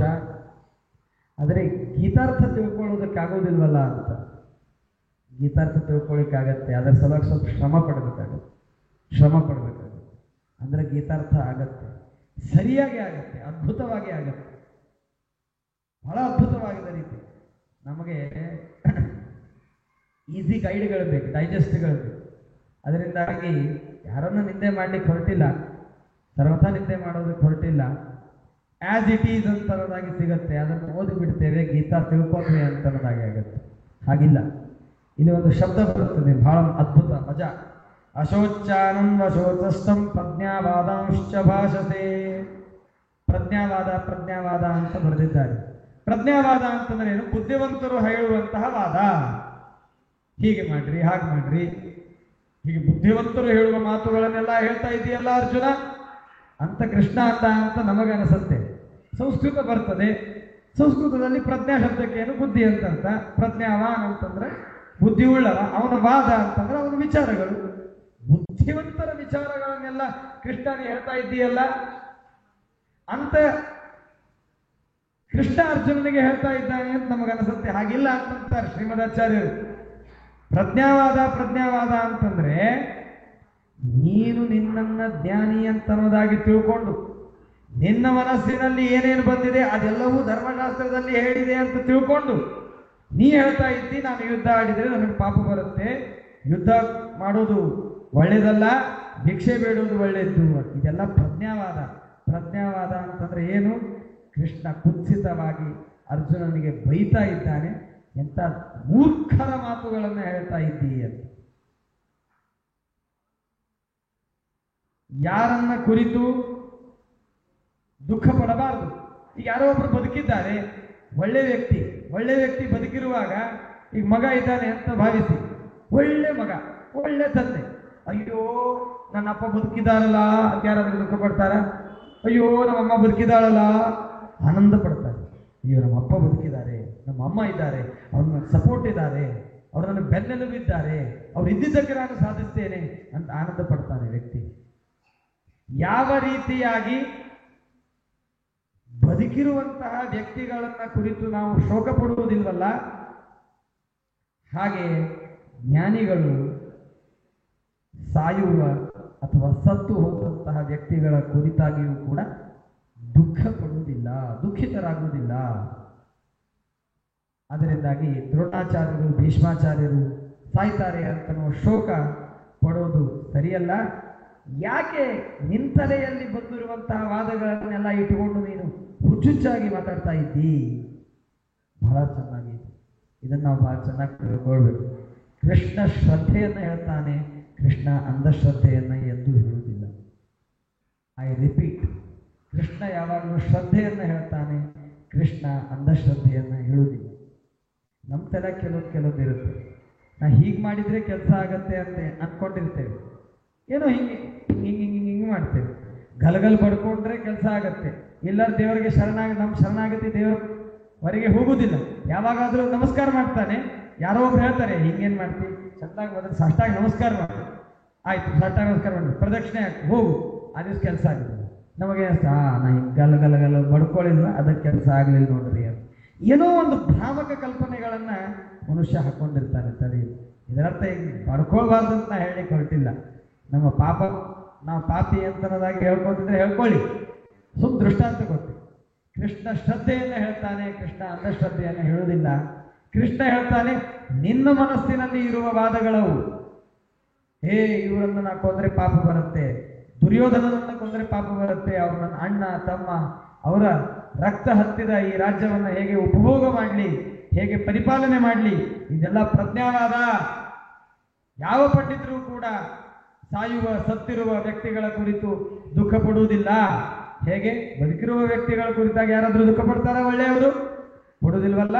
ಹಾಗೆ ನತ್ವೇವಾಹಂ ಜಾತುನಾಸಂ ನತ್ವಂ ನೇಮೇ ಜನಾಧಿಪಾಃ ನಚೈವ ನ ಭವಿಷ್ಯಾಮಃ ಸರ್ವೇ ವಯಮತಃ ಪರಂ. ಹೇಳಬೇಕಾದಂತಹದ್ದು ಬಹಳ ಇದೆ, ಸ್ವಲ್ಪ ಹೇಳ್ತೇನೆ. ಯಾಕೆ ದುಃಖ? ಗೀತಾ ಭಾಷ್ಯದಲ್ಲಿ ಈ ಪ್ರಶ್ನೆಯನ್ನ ಶ್ರೀಮದಾಚಾರ್ಯರು ಮಾಡ್ಕೋತಾರೆ. ಜೀವ ಸಾಯ್ತಾನೆ ಅಂತ ಅನ್ನೋದು ದುಃಖನೋ, ದೇಹ ಸತ್ತು ಹೋಗತ್ತೆ, ದೇಹಕ್ಕೆ ವಿಕಾರವಾಗತ್ತೆ ಅಂತ ಅನ್ನೋದಕ್ಕೆ ದುಃಖನೋ? ಜೀವ ಸಾಯ್ತಾನೆ ಅಂತ ದುಃಖ ಪಡ್ತೀಯಾ? ಪಡಬೇಡ ಅಂತ ಹೇಳ್ತಾನೆ ಕೃಷ್ಣ. ಕೃಷ್ಣ ಹೇಳ್ತಾನೆ, ನೋಡು, ನಾ ಹಿಂದೆ ಎಂದು ಇದ್ದಿದ್ದಿಲ್ಲ ಅಂತಾಗಿಲ್ಲ, ನಾನು ಹಿಂದೆ ಎಂದು ಇಲ್ಲ ಅಂತಾಗಿಲ್ಲ. ಅಂದ್ರೆ ಏನು? ಕೃಷ್ಣ ಯಾವಾಗಲೂ ಹಿಂದಿನ ಕಾಲದಲ್ಲಿ ಇದ್ದೇ ಇದ್ದಾನೆ. ಅದು ಇನ್ಫಿನಿಟ್ ಹಿಂದೆ, ಎಷ್ಟು ಹೋಗ್ತೀರಿ ಹೋಗಿ. ಹಿಂದೆ ಅಂತಂದ್ರಿ ಅದರ ಹಿಂದೆ ರೀ, ಅದರ ಹಿಂದೆನೂ ಕೃಷ್ಣ ಇದೆ, ಅದರ ಹಿಂದೆನೂ ಕೃಷ್ಣ ಇದೆ. ಈಗ ಅನಂತ ಬಾರಿ ಅಂದ್ರೂ ಕೂಡ ಅದರ ಹಿಂದೆಯೂ ಕೂಡ ಕೃಷ್ಣ ಇದ್ದ. ಅದನ್ನೇ ನಾವು ಅನಾದಿ ಅಂತ ಹೇಳ್ತೇವೆ, ಬಿಗಿನಿಂಗ್ ಇಲ್ಲದಿದ್ದು. ಈ ಜಗತ್ತು ಯಾವಾಗ ಹುಟ್ಟು? ಜಗತ್ತು ಯಾವಾಗ ಹುಟ್ಟು ಹೇಳಲಿಕ್ಕೆ ಬರುತ್ತೆ. ಆದ್ರೆ ಒಟ್ಟಾರೆ ಈ ಜೀವ, ಒಟ್ಟಾರೆ ಈ ಪ್ರಕೃತಿ, ಒಟ್ಟಾರೆ ಇದೆಲ್ಲ ಯಾವಾಗಿಂದ ಇದೆ? ಯಾವಾಗಲೂ ಇದೆ. ಇದರ ಹಿಂದೆ ಇತ್ತು. ಸಮಯ ಯಾವಾಗಿಂದ ಇದೆ? ಸಮಯ ಯಾವಾಗಿಂದ ಇದೆ ಹೇಳಲಿಕ್ಕೆ ಬರೋದಿಲ್ಲ. ಯಾಕೆಂದ್ರೆ ಅದರ ಹಿಂದೆಯೂ ಕೂಡ ಸಮಯ ಇತ್ತು. ಅದರ ಹಿಂದೆ ಏನೂ ಇರಲಿಲ್ಲ. ಶಿವರಾಚಾರ್ಯರು, ಟೀಕಾರಾಯರು, ವ್ಯಾಸರಾಯರು ಇದನ್ನು ಬಹಳ ಚೆನ್ನಾಗಿ ಹೇಳ್ತಾರೆ. ಹಿಂದೆ ಅಂತಂದ್ರೆ ಅದು ಸಮಯ, ಅದ್ರ ಹಿಂದೆ ಇರಲಿಲ್ಲ ಅಂತಂದ್ರೆ ಅದ್ರ ಹಿಂದೆ ಏನೂ ಇರಲಿಲ್ಲ. ಅದರ ಹಿಂದೆ ಅಂತಂತೆ ಏನೂ ಇರಲಿಲ್ಲ ಅಂತಂತೆ. ಹಿಂದೆ ಅಂತ ಅನ್ಬೇಕು ಅಂತಂದ್ರೆ ಸಮಯ ಬೇಕು, ಇಲ್ಲ ಅಂತಂದ್ರೆ ಹಿಂದೆ ಅಂತ ಅನ್ಲಿಕ್ಕೆ ಬರೋದಿಲ್ಲ. ಏನಾಗಿದೆ ಗದ್ದಲ ಏನಾಗಿದೆ? ನಾನು ಇದ್ರ ಬಗ್ಗೆ ಸ್ವಲ್ಪ ರಿಸರ್ಚ್ ಮಾಡಿದ್ದೇನೆ. ಒಬ್ಬರು ನಂಗೆ ಪ್ರಶ್ನೆ ಕೇಳಿದ್ರು, ಆಗ ಅವ್ರದ್ದು ನಮ್ಮದು ಚರ್ಚೆ ನಡೆದಾಗ ಉತ್ತರ ಬಂತು. ಟೈಮ್ ಅಂತನ್ನೋದು ಏನು ಸಂಕಲ್ಪನೆ ಇದೆ, ಇದು ವೈಜ್ಞಾನಿಕರು ಹೇಳುವಂತಹದ್ದು ಬೇರೆ ಇದೆ. ಒಂದು ಕೆಲಸ ಆರಂಭವಾಗಿ ಮುಗಿಯುವವರೆಗೆ ಏನು ಮಧ್ಯದಲ್ಲಿ ಇದೆ ಅದನ್ನ ಅವರು ಟೈಮ್ ಅಂತಂತಾರೆ. ಅದರಿಂದಾಗಿ ಅದರ ಹಿಂದೆ ಇರಲಿಲ್ಲ ಅಂತಂದ್ರೆ ಯಾವ ಕ್ರಿಯೆನೂ ಎಲ್ಲಿ ನಡೆದಿಲ್ಲ ಅಲ್ಲಿ ಟೈಮ್ ಇಲ್ಲ ಅಂತನ್ನೋದಾಗಿ ಅವ್ರು ಹೇಳ್ತಾರೆ. ಹಂಗಲ್ಲ, ಟೈಮ್ ಅಂತ ಅನ್ನೋದಕ್ಕೆ ಶ್ರೀಮದಾಚಾರ್ಯರು ಬಹಳ ಸ್ಪಷ್ಟವಾಗಿ ಹೇಳ್ತಾರೆ. ನಾವು ಎಲ್ಲರೂ ವ್ಯವಹಾರದಲ್ಲಿ ಈ ತರಹದ ಶಬ್ದ ಪ್ರಯೋಗಗಳನ್ನು ಮಾಡ್ತೇವೆ. ಇತ್ತು, ಇರುತ್ತದೆ, ಇದೆ, ಇದೆ, ಇತ್ತು, ಇರುತ್ತದೆ, ಈ ಎಲ್ಲ ಶಬ್ದ ಪ್ರಯೋಗಕ್ಕೆ ವಿಷಯವಾದಂತಹ ಯಾವ ವಸ್ತೂಲ ಅದೇ ಟೈಮು ಅಂತ ಅನ್ನೋದಾಗಿ. ಈ ವ್ಯಾಖ್ಯಾನವನ್ನು ನಾವು ಯಾವಾಗ ಇಟ್ಕೋತೇವೆ ಎಲ್ಲ ಸರಿ ಹೋಗುತ್ತೆ. ಸರಿ, ಅನಾದಿ ಅಂತ ಒಂದು ಕಾನ್ಸೆಪ್ಟು ಅರ್ಥ ಮಾಡಿಸ್ಕೊಳ್ಳೋದಕ್ಕೆ ಸ್ವಲ್ಪ ಹೇಳಿದೆ. ಒಂದೊಂದು ಮಾತು ಅದ್ಭುತವಾಗಿರ್ತದೆ. ಒಂದೊಂದು ಆಗ ಹೇಳಿದೆ, ಒಂದೊಂದು ಶ್ಲೋಕ, ಒಂದೊಂದು ಕಾನ್ಸೆಪ್ಟ್ ತಿಳ್ಕೊಳ್ಬೇಕು ಅಂತಂದ್ರೆ ಒಂದೊಂದು ದಿನ ಬೇಕು. ಅಂತಹ ಅದ್ಭುತವಾದಂತಹ ವಿಷಯ ಇದೆ. ಕೃಷ್ಣ ಹೇಳ್ತಾನೆ, ನಾ ಎಂದೂ ಹಿಂದೆ ಇರಲಿಲ್ಲ ಅಂತಾಗಿಲ್ಲ. ಅಷ್ಟೇ ಅಲ್ಲಪ್ಪ ಅರ್ಜುನ, ನಾನು ಹಿಂದೆ ಇರಲಿಲ್ಲ ಅಂತ ಇಷ್ಟೇ ಅಲ್ಲ, ನೀನೂ ಇಲ್ಲ ಅಂತೂ ಎಂದೂ ಆಗಿಲ್ಲ. ಅಂದ್ರೆ ನೀನು ಯಾವಾಗಲೂ ಇದ್ದಿ, ನಾನು ಯಾವಾಗಲೂ ಇದ್ದೇನೆ. ಇದಕ್ಕೆಲ್ಲ ಬಹಳ ವ್ಯಾಖ್ಯಾನ ಇದೆ. ಆ ಗೋಜಿನಲ್ಲಿ ನಾನು ಹೋಗೋದಿಲ್ಲ. ಅಷ್ಟೇ ಅಲ್ಲ, ಈ ಭೀಷ್ಮಾದಿಗಳು, ಈ ಕರ್ಣ, ಈ ದುರ್ಯೋಧನಾದಿಗಳು ಅವರು ಹಿಂದೆ ಎಂದೂ ಇರಲಿಲ್ಲ ಅಂತಾಗಿಲ್ಲ. ಸೊ ನಾನು ಯಾವಾಗಲೂ ಇದ್ದೇನೆ, ನೀನು ಹಿಂದೆ ಯಾವಾಗಲೂ ಇದ್ದಿದ್ದಿ. ಇಷ್ಟೇ ಅಲ್ಲ, ಈ ದುರ್ಯೋಧನಾದಿಗಳು, ಕರ್ಣ, ಭೀಷ್ಮಾಚಾರು, ಕೃಪಾಚಾರು ಇವರು ಇದ್ದಾರೆ. ಅಷ್ಟೇ ಅಲ್ಲ, ಈಗ ಹೇಗಿದ್ದೇವಲ್ಲ ಹಾಗೆ ಮುಂದೆ ನಾವು ಇರುತ್ತೇವೆ, ಮುಂದೆ ನಾವು ಇರುವುದಿಲ್ಲ ಅಂತಾಗುವುದಿಲ್ಲ. ಈಗ ಈ ಪೆನ್ ಇದೆ, ಈ ಪೆನ್ನು ಕೆಲವು ದಿನಗಳವರೆಗೆ ಇರ್ತದೆ, ಆಮೇಲೆ ಇದು ಹೋಗಿಬಿಡುತ್ತೆ. ಆಗ ಇದು ಇದೆ ಅಂತ ಹೇಳಲಿಕ್ಕೆ ಬರುತ್ತಾ? ಇಲ್ಲ, ಅದು ಇತ್ತು ಅಂತ ಹೇಳ್ತೇವೆ. ಇತ್ತು ಅಂತಂತೇವೆ, ಇದೆ ಅಂತ ಅನ್ನೋದಾಗಿ ಅನ್ನೋದಿಲ್ಲ. ವಾಸ್ ಅಂತ ಹತ್ತದೆ, ಆವಾಗ ಈಸ್ ಅಂತ ಹತ್ತೋದಿಲ್ಲ. ಘಟ ಇರ್ತದೆ, ವಸ್ತು ಒಡೆದು ಹೋಗುತ್ತೆ, ಧ್ವಂಸವಾಯಿತು. ಧ್ವಂಸವಾದ ಮೇಲೆ ಅದು ವಸ್ತು ಮತ್ತೆ ಬರುವುದಿಲ್ಲ. ಸೊ ಅದನ್ನು ನಾವು ಆವಾಗ ಎಂದೂ ಆಮೇಲೆ ಇದೆ ಅಂತ ಅಲ್ಲಿಗೆ ಬರೋದಿಲ್ಲ. ಅದು ಇತ್ತು ಅಂತೆ ಅನ್ಬೇಕು, ಅದು ಇತ್ತು ಅಂತೆ ಅನ್ಬೇಕು. I was in 4th standard ಅಂತೇ ಅನ್ಬೇಕು. ನಾ ಇನ್ಮೇಲೆ I M in 4th standard ಅಂತ ಅನ್ಲಿಕ್ಕೆ ಆಗೋದೇ ಇಲ್ಲ. ಓದಿ ಮುಗಿಸಿದ್ದೇನೆ, ಆದ್ದರಿಂದ ಓದಿರ್ಲಿಲ್ಲ ಅಂದ್ರೆ ಮತ್ತೆ ಕೂಡ್ತೇನೆ ಮತ್ತೆ ಬೇರೆ. ಈಗ ನಾನು ಬಾಲಕನಾಗಿದ್ದೇನೆ ಅಂತ ನಾ ಅನ್ಲಿಕ್ಕೆ ಸಾಧ್ಯ ಇಲ್ಲ. ಬೇಕಾದಾಗಲಿ ಬಾಲ್ಯಾವಸ್ಥೆ ಧ್ವಂಸವಾಯಿತು, ಮತ್ತೆ ಬರ್ಲಿಕ್ಕೆ ಸಾಧ್ಯ ಇಲ್ಲ.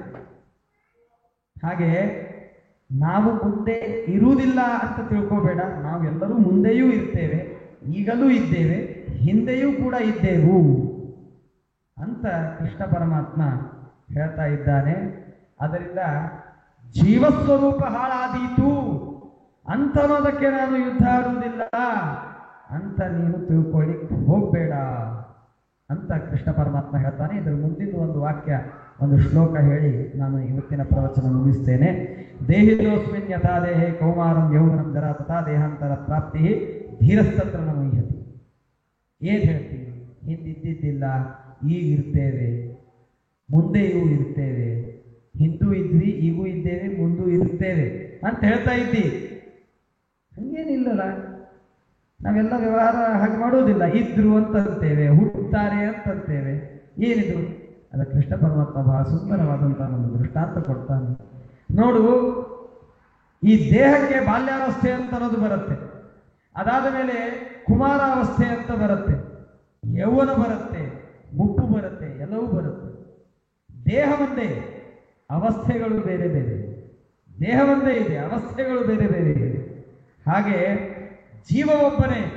ಇವತ್ತು ಅವನು ಮನುಷ್ಯನಾಗ್ತಾನೆ, ಇವತ್ತು ರಾಜನಾಗ್ತಾನೆ, ನಾಳೆ ಭಿಕ್ಷುಕನೂ ಆಗಬಹುದು, ಒಂದು ಬಾರಿ ಯೋಗಿ ಆಗಬಹುದು, ಒಂದು ಬಾರಿ ಭೋಗಿ ಆಗಬಹುದು, ಒಂದು ಬಾರಿ ನರಿ ಆಗಬಹುದು, ಒಂದು ಬಾರಿ ಸಿಂಹ ಆಗಬಹುದು, ಒಂದು ಬಾರಿ ಗಿಡ ಆಗಬಹುದು. ಜೀವ ಅನುಸ್ಯೂತವಾಗಿ ಒಬ್ಬನೇ ಇರ್ತಾನೆ. ದೇಹಿನೋಸ್ಮಿನ್ ಯಥಾ ದೇಹೇ ಕೌಮಾರಂ ಯೌವನಂ ಜರಾ ತಥಾ ದೇಹಾಂತರ ಪ್ರಾಪ್ತಿ ಧೀರಸ್ತತ್ರ ನ ಮುಹ್ಯತಿ. ಅದರಿಂದಾಗಿ ಏನಿದೆ, ಒಂದು ಅವಸ್ಥೆಯಿಂದ ಒಂದು ಅವಸ್ಥೆಯಲ್ಲಿ ಹೋಗೋದಿದೆ, ಟ್ರಾನ್ಸ್ಫಾರ್ಮ್ ಆಗೋದಿದೆ, ಬದಲಾವಣೆ ಇದೆ, ಹೊರತು ನಾಶ ಅಂತ ಅನ್ನೋದಿಲ್ಲ. ವ್ಯತ್ಯಾಸ ಇದೆ, ನಾಶಕ್ಕೂ ಬದಲಾವಣೆಗೂ ವ್ಯತ್ಯಾಸ ಇದೆ. ನಾಶಕ್ಕೂ ಬದಲಾವಣೆಗೂ ವ್ಯತ್ಯಾಸ ಇದೆ.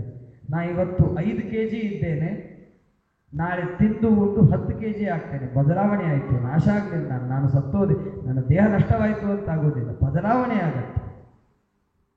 ಮನೆ ಒಂದು ಥರ ಇತ್ತು, ಅದನ್ನು ಚೆಂದಾಗಿ ಮಾಡಿಕೊಂಡೆ, ಮನೆಯಲ್ಲಿ ಬದಲಾವಣೆ ಆಯಿತು. ಮನೆ ಸತ್ತೋಗಲಿಲ್ಲ, ಮನೆ ನಷ್ಟವಾಗಲಿಲ್ಲ, ಮನೆಯ ಧ್ವಂಸವಾಗಲಿಲ್ಲ. ಹಾಗೆ ಆ ಜೀವ ಒಂದು ಅವಸ್ಥೆಯಿಂದ ಮತ್ತೊಂದು ಅವಸ್ಥೆಗೆ ಹೋಗ್ತಿರ್ತಾನಷ್ಟೇ. ಅದರಿಂದಾಗಿ ಶೋಕ ಪಡುವಂತಹ ಯಾವುದು ಕಾರಣ ಇಲ್ಲ. ಇವತ್ತು ಎಕ್ಸೆಂಚರ್ನಲ್ಲಿ ಇರ್ತಾನೆ, ನಾಳೆ TCS ನಲ್ಲಿ ಇರ್ತಾನೆ, ನಾಳೆ ಮತ್ತೊಂದು ಕಡೆಗೆ ಇರ್ತಾನೆ. ಹೀಗೆ ಒಂದೊಂದೊಂದೊಂದು ಕಂಪ್ನಿಯನ್ನು ಬದಲಾಯಿಸ್ತಿರ್ತಾನೆ. ಸಾಕು ಅಂತ ಅನ್ಸಿದ್ರೆ ಬಿಸ್ನೆಸ್ ಮಾಡ್ತಾನೆ. ಎಲ್ಲಾನು ಸಾಕು ಅಂತಂದ್ರೆ ಆರಾಮಾಗಿ VRS ತಗೊಂಡು ರಿಟೈರ್ ಆಗಿ ತನಗೇನು ಬೇಕೋ ಹಾಗೆ ಮಾಡ್ತಾ ಇರ್ತಾನೆ. ಶೋಕ ಪಡಬೇಕಾ? ಇದಕ್ಕೆ ಶೋಕ ಪಡುವ ಕಾರಣವಿಲ್ಲ. ಹಾಗೆ ಆ ಜೀವ ಒಂದು ದೇಹದಿಂದ ಮತ್ತೊಂದು ದೇಹಕ್ಕೆ ಹೋಗ್ತಿರ್ತಾನೆ. ಅದರಿಂದಾಗಿ ಜೀವನ ನಾಶವಾದೀತು ಅಂತನ್ನೋದಾಗಿ ಭಾವಿಸಿ ಭ್ರಮಿಸಿ ನೀನು ದುಃಖ ಪಡಬೇಡ ಅಂತನ್ನೋದಾಗಿ ಹೇಳ್ತಾನೆ. ಇದರ ಮುಂದಿನ ಶ್ಲೋಕ ಅದ್ಭುತವಾಗಿದೆ, ಅದನ್ನು ನಾಳಿನ ದಿನ ತಿಳಿದುಕೊಳ್ಳೋಣ. ಇಲ್ಲಿ ಒಂದು ಮಾತು ಗೀತಾ ಭಾಷ್ಯದಲ್ಲಿ ಒಂದು ಹೇಳ್ತಾರೆ, ಅದನ್ನೂ ಕೂಡ ತಿಳ್ಕೊಳ್ಳೋಣ. ಯಾವುದು ನಾಳೆ ನಾವು ತಿಳ್ಕೊಳ್ಳುವಂತಹದ್ದು ಮೊದಲನೇ ಮಾತು. ಪ್ರವಚನ ಆರಂಭಕ್ಕೆ ದಯವಿಟ್ಟು ಬರ್ರಿ. ಜೀವ ಆತ್ಮ ಇದ್ದಾನ ಅಂತ ಅನ್ನೋದನ್ನು ಸ್ವಲ್ಪ ವಿಚಾರ ಮಾಡೋಣ, ತಿಳ್ಕೊಳ್ಳೋಣ ಮೊದಲು. ಅನೇಕ ಬಾರಿ ನಮಗೆ ಆತ್ಮ ಅಂದ್ರೆ ಯಾರು ಅಂತ ಅನ್ನೋದೇ ಗೊತ್ತಿರೋದಿಲ್ಲ. ದೇಹಕ್ಕೆ ಆತ್ಮ ಅನ್ಬೇಕು ಅಥವಾ ಆತ್ಮ ಅಂತನೋ ಇದ್ದಾನೋ, ಹೊರಗಿನ ವಾದಗಳನ್ನು ಅವಶ್ಯವಾಗಿ ಕೇಳಿರ್ತೇವೆ, ನಮ್ಮ ವಾದಗಳನ್ನು ಕೇಳಿರೋದಿಲ್ಲ. ಅದಕ್ಕೆ ಮೊದಲನೇ ಬಾರಿ ಇದನ್ನ ನಮ್ಮ ವಾದವನ್ನು ತಿಳ್ಕೊಳ್ಳೋಣ. ಆತ್ಮ ಅಂದ್ರೆ ಯಾರು? ಈಗ ನಾವು ನೋಡಿದ್ವಿ, ಒಂದು ದೇಹಕ್ಕೆ ಹೇಗೆ ಅವಸ್ಥೆಗಳು ಬೇರೆ ಬೇರೆ ಬರ್ತವೆ, ಹಾಗೆ ಒಬ್ಬ ಜೀವನಿಗೆ ಬೇರೆ ಬೇರೆ ದೇಹಗಳು ಬರ್ತವೆ. ಜೀವ ಇದ್ರೆ ತಾನೇ ದೇಹ ಬರೋದು. ದೇಹನೇ ಜೀವ, ಜೀವನೇ ದೇಹ. ದೇಹ ಸತ್ತೋಗುತ್ತೆ, ಅದಂತೂ ಕಣ್ಣಿಂದ ಕಾಣುತ್ತೆ.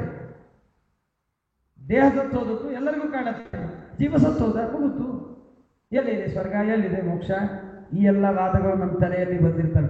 ಈ ಎಲ್ಲ ವಾದ ಎಲ್ಲಿವರೆಗೆ ನಮ್ಮ ತಲೆಯಲ್ಲಿ ಇರ್ತವೆ ಅಲ್ಲಿವರೆಗೆ ಧರ್ಮದ ಕಡೆಗೆ ನಮ್ಮ ಪ್ರವೃತ್ತಿ ಆಗ್ಲಿಕ್ಕೆ ಸಾಧ್ಯ ಇಲ್ಲ. ಸಂಧ್ಯಾವಂದನ ಮಾಡುವಂದ್ರೆ ಬೇಡ ಅಂತ ಅನಿಸುತ್ತೆ, ಪೂಜೆ ಮಾಡುವಂದ್ರೆ ಬೇಡ ಅನಿಸುತ್ತೆ, ಚಂದಾಗ ಕೆಳಗೆ ಊಟ ಕೂಡಪ್ಪ ಭಕ್ತಿಯಿಂದ ತಿನ್ನು, ಯಾಕೆ ಬೇಕಿದೆಲ್ಲ ಅಂತ ಅನಿಸುತ್ತೆ. ಇಂಥದ್ದು ಮಾಡಬೇಡ ಅಂತ ಯಾಕೆ ಮಾಡಬಾರ್ದು ಅಂತ ಪ್ರಶ್ನೆ ಬರುತ್ತೆ. ಯಾವಾಗ ಈ ಕಾನ್ಸೆಪ್ಟ್ ನಾವು ಮೊದಲು ತಿಳ್ಕೊತೇವೆ, ದೇಹ ಬೇರೆ ಜೀವ ಬೇರೆ, ಜೀವ ಅಂತನೂ ಇದ್ದಾನೆ, ಆ ವಸ್ತು ಎಕ್ಸಿಸ್ಟ್ ಆಗಿದೆ ಅಂತ ತಿಳ್ಕೊತೇವೆ, ಆಗ ಒಂದೊಂದು ಹಂತವಾಗಿ ನಾವು ಎಲ್ಲ ತಿಳ್ಕೊಳ್ಳಿಕ್ಕಾಗತ್ತೆ. ಅದರಿಂದಾಗಿ ಶ್ರೀಮದಾಚಾರ್ಯರು ಗೀತಾಭಾಷ್ಯದಲ್ಲಿ ಹೇಳಿದ ಮಾತುಗಳನ್ನು ಸ್ವಲ್ಪ ಸುಧಾ ಗ್ರಂಥದಲ್ಲಿ ಹೇಳಿದ ಮಾತುಗಳನ್ನು ಸೇರಿಸಿ ತಿಳ್ಕೊಂಡು ಆಮೇಲೆ ಮಾತ್ರ ಸ್ಪರ್ಶಸ್ತು ಗಂತೆಯ ಶೀತೋಷ್ಣ ಸುಖ ದುಃಖದಾಹ ಅಂತ ನಾವು ಶ್ಲೋಕವನ್ನು ತಿಳಿದುಕೊಳ್ಳುವ ಪ್ರಯತ್ನ ಮಾಡೋಣ. ಭಾರಿ ಸುಂದರವಾದಂತಹ ಶ್ಲೋಕ. ಪ್ರತಿ ಒಬ್ಬರಿಗೂ ಹುಟ್ಟಿದ ಮೊದಲನೇ ದಿನದ ಕೂಸಿನನ್ನ ಆರಂಭ ಮಾಡಿಕೊಂಡು ಸಾಯುವವರೆಗೆ ಇರುವಂತ ಪ್ರತಿಯೊಬ್ಬನಿಗೂ ಸಂಬಂಧಿಸಿದ ಶ್ಲೋಕ. ಮಾತ್ರ ಸ್ಪರ್ಶಾಸ್ತು ಕೌಂತೆಯ ಶೀತೋಷ್ಣ ಸುಖ ದುಃಖದಾಹ ಆಗಮಾಪಾಯಿನೋ ನಿತ್ಯ ತಾಂಸ್ಥಿತಿಕ್ಷಸ್ವ ಭಾರತ. ಭಾರಿ ಸುಂದರವಾದಂತಹ ಶ್ಲೋಕ. ಅಷ್ಟೇ ಅದ್ಭುತವಾಗಿ ಶ್ರೀಮದ್ ಆನಂದ ತೀರ್ಥ ಭಗವತ್ಪಾದಾಚಾರ್ಯರು ವ್ಯಾಖ್ಯಾನ ಮಾಡ್ತಾರೆ. ಪ್ರಮೇಯ ದೀಪಿಕೆಯಲ್ಲಿ ಟೀಕಾಕೃತ್ಪಾದರು ಅಷ್ಟೇ ಸುಲಲಿತವಾಗಿ ವ್ಯಾಖ್ಯಾನ ಮಾಡಿ ನಮಗೆ ಅನುಗ್ರಹ ಮಾಡ್ತಾರೆ. ಆ ಮಾತುಗಳನ್ನು ನಾಳೆ ವಿಸ್ತಾರವಾಗಿ ತಿಳಿದುಕೊಳ್ಳುವ ಪ್ರಯತ್ನ ಮಾಡೋಣ. ಸ್ವಲ್ಪ ಹೆಚ್ಚು ಸಮಯ ತೆಗೆದುಕೊಂಡದ್ದಕ್ಕೆ ಕ್ಷಮೆಯನ್ನು ಕೇಳ್ತಾ ಪ್ರವಚನವನ್ನು ಮುಗಿಸ್ತೇನೆ. ಗುರುಮಧ್ವಾಂತರ್ಗತ ಶ್ರೀಕೃಷ್ಣಾರ್ಪಣಮಸ್ತು. ಇದಂ ಜ್ಞಾನಂ ಹರೇ ಪೂಜಾ ಹರೇರೇವೋದಿತಂ ಸದಾ ಹರಿಯಧೀನಂಚ ಸರ್ವತ್ರ ಇತ್ಯೇವಂ ನ್ಯಾಸೋ ಹರವು ಸ್ಮೃತಃ. ಯಸ್ಸರ್ವಗುಣ ಸಂಪೂರ್ಣಃ ಸರ್ವದೋಷ ವಿವರ್ಜಿತಃ ಪ್ರಿಯತಾಂ ಪ್ರೀತ ಏವಾಲಂ ವಿಷ್ಣುರ್ಮೇ ಪರಮಸ್ಸುಹೃತ. ಶುಭಾನ್ ಧ್ಯಾಯಂತಿ ಯೇ ಕಾಮಾನ್ ಗುರುದೇವ ಪ್ರಸಾದಜಾನ್ ಇತರಾನ್ ಆತ್ಮ ಪಾಪೋತ್ಥಾನ್ ತೇಷಾಂ ವಿದ್ಯಾ ಫಲಿಷ್ಯತಿ. ಅನೇನ ಭಾವೇತ್ ಪುಣ್ಯಂ ಅವಾಪ್ನೋತು ಗುರು ನಮ. ಶ್ರೀಕೃಷ್ಣಾರ್ಪಣಮಸ್ತು. ಹರೇ ನಮಃ. ನಾಳೆ ಸರಿಯಾಗಿ ಸಾಯಂಕಾಲ 7 ಗಂಟೆಗೆ ಪ್ರವಚನ ಆರಂಭ ಮಾಡೋಣ. ನಮಸ್ತೆ.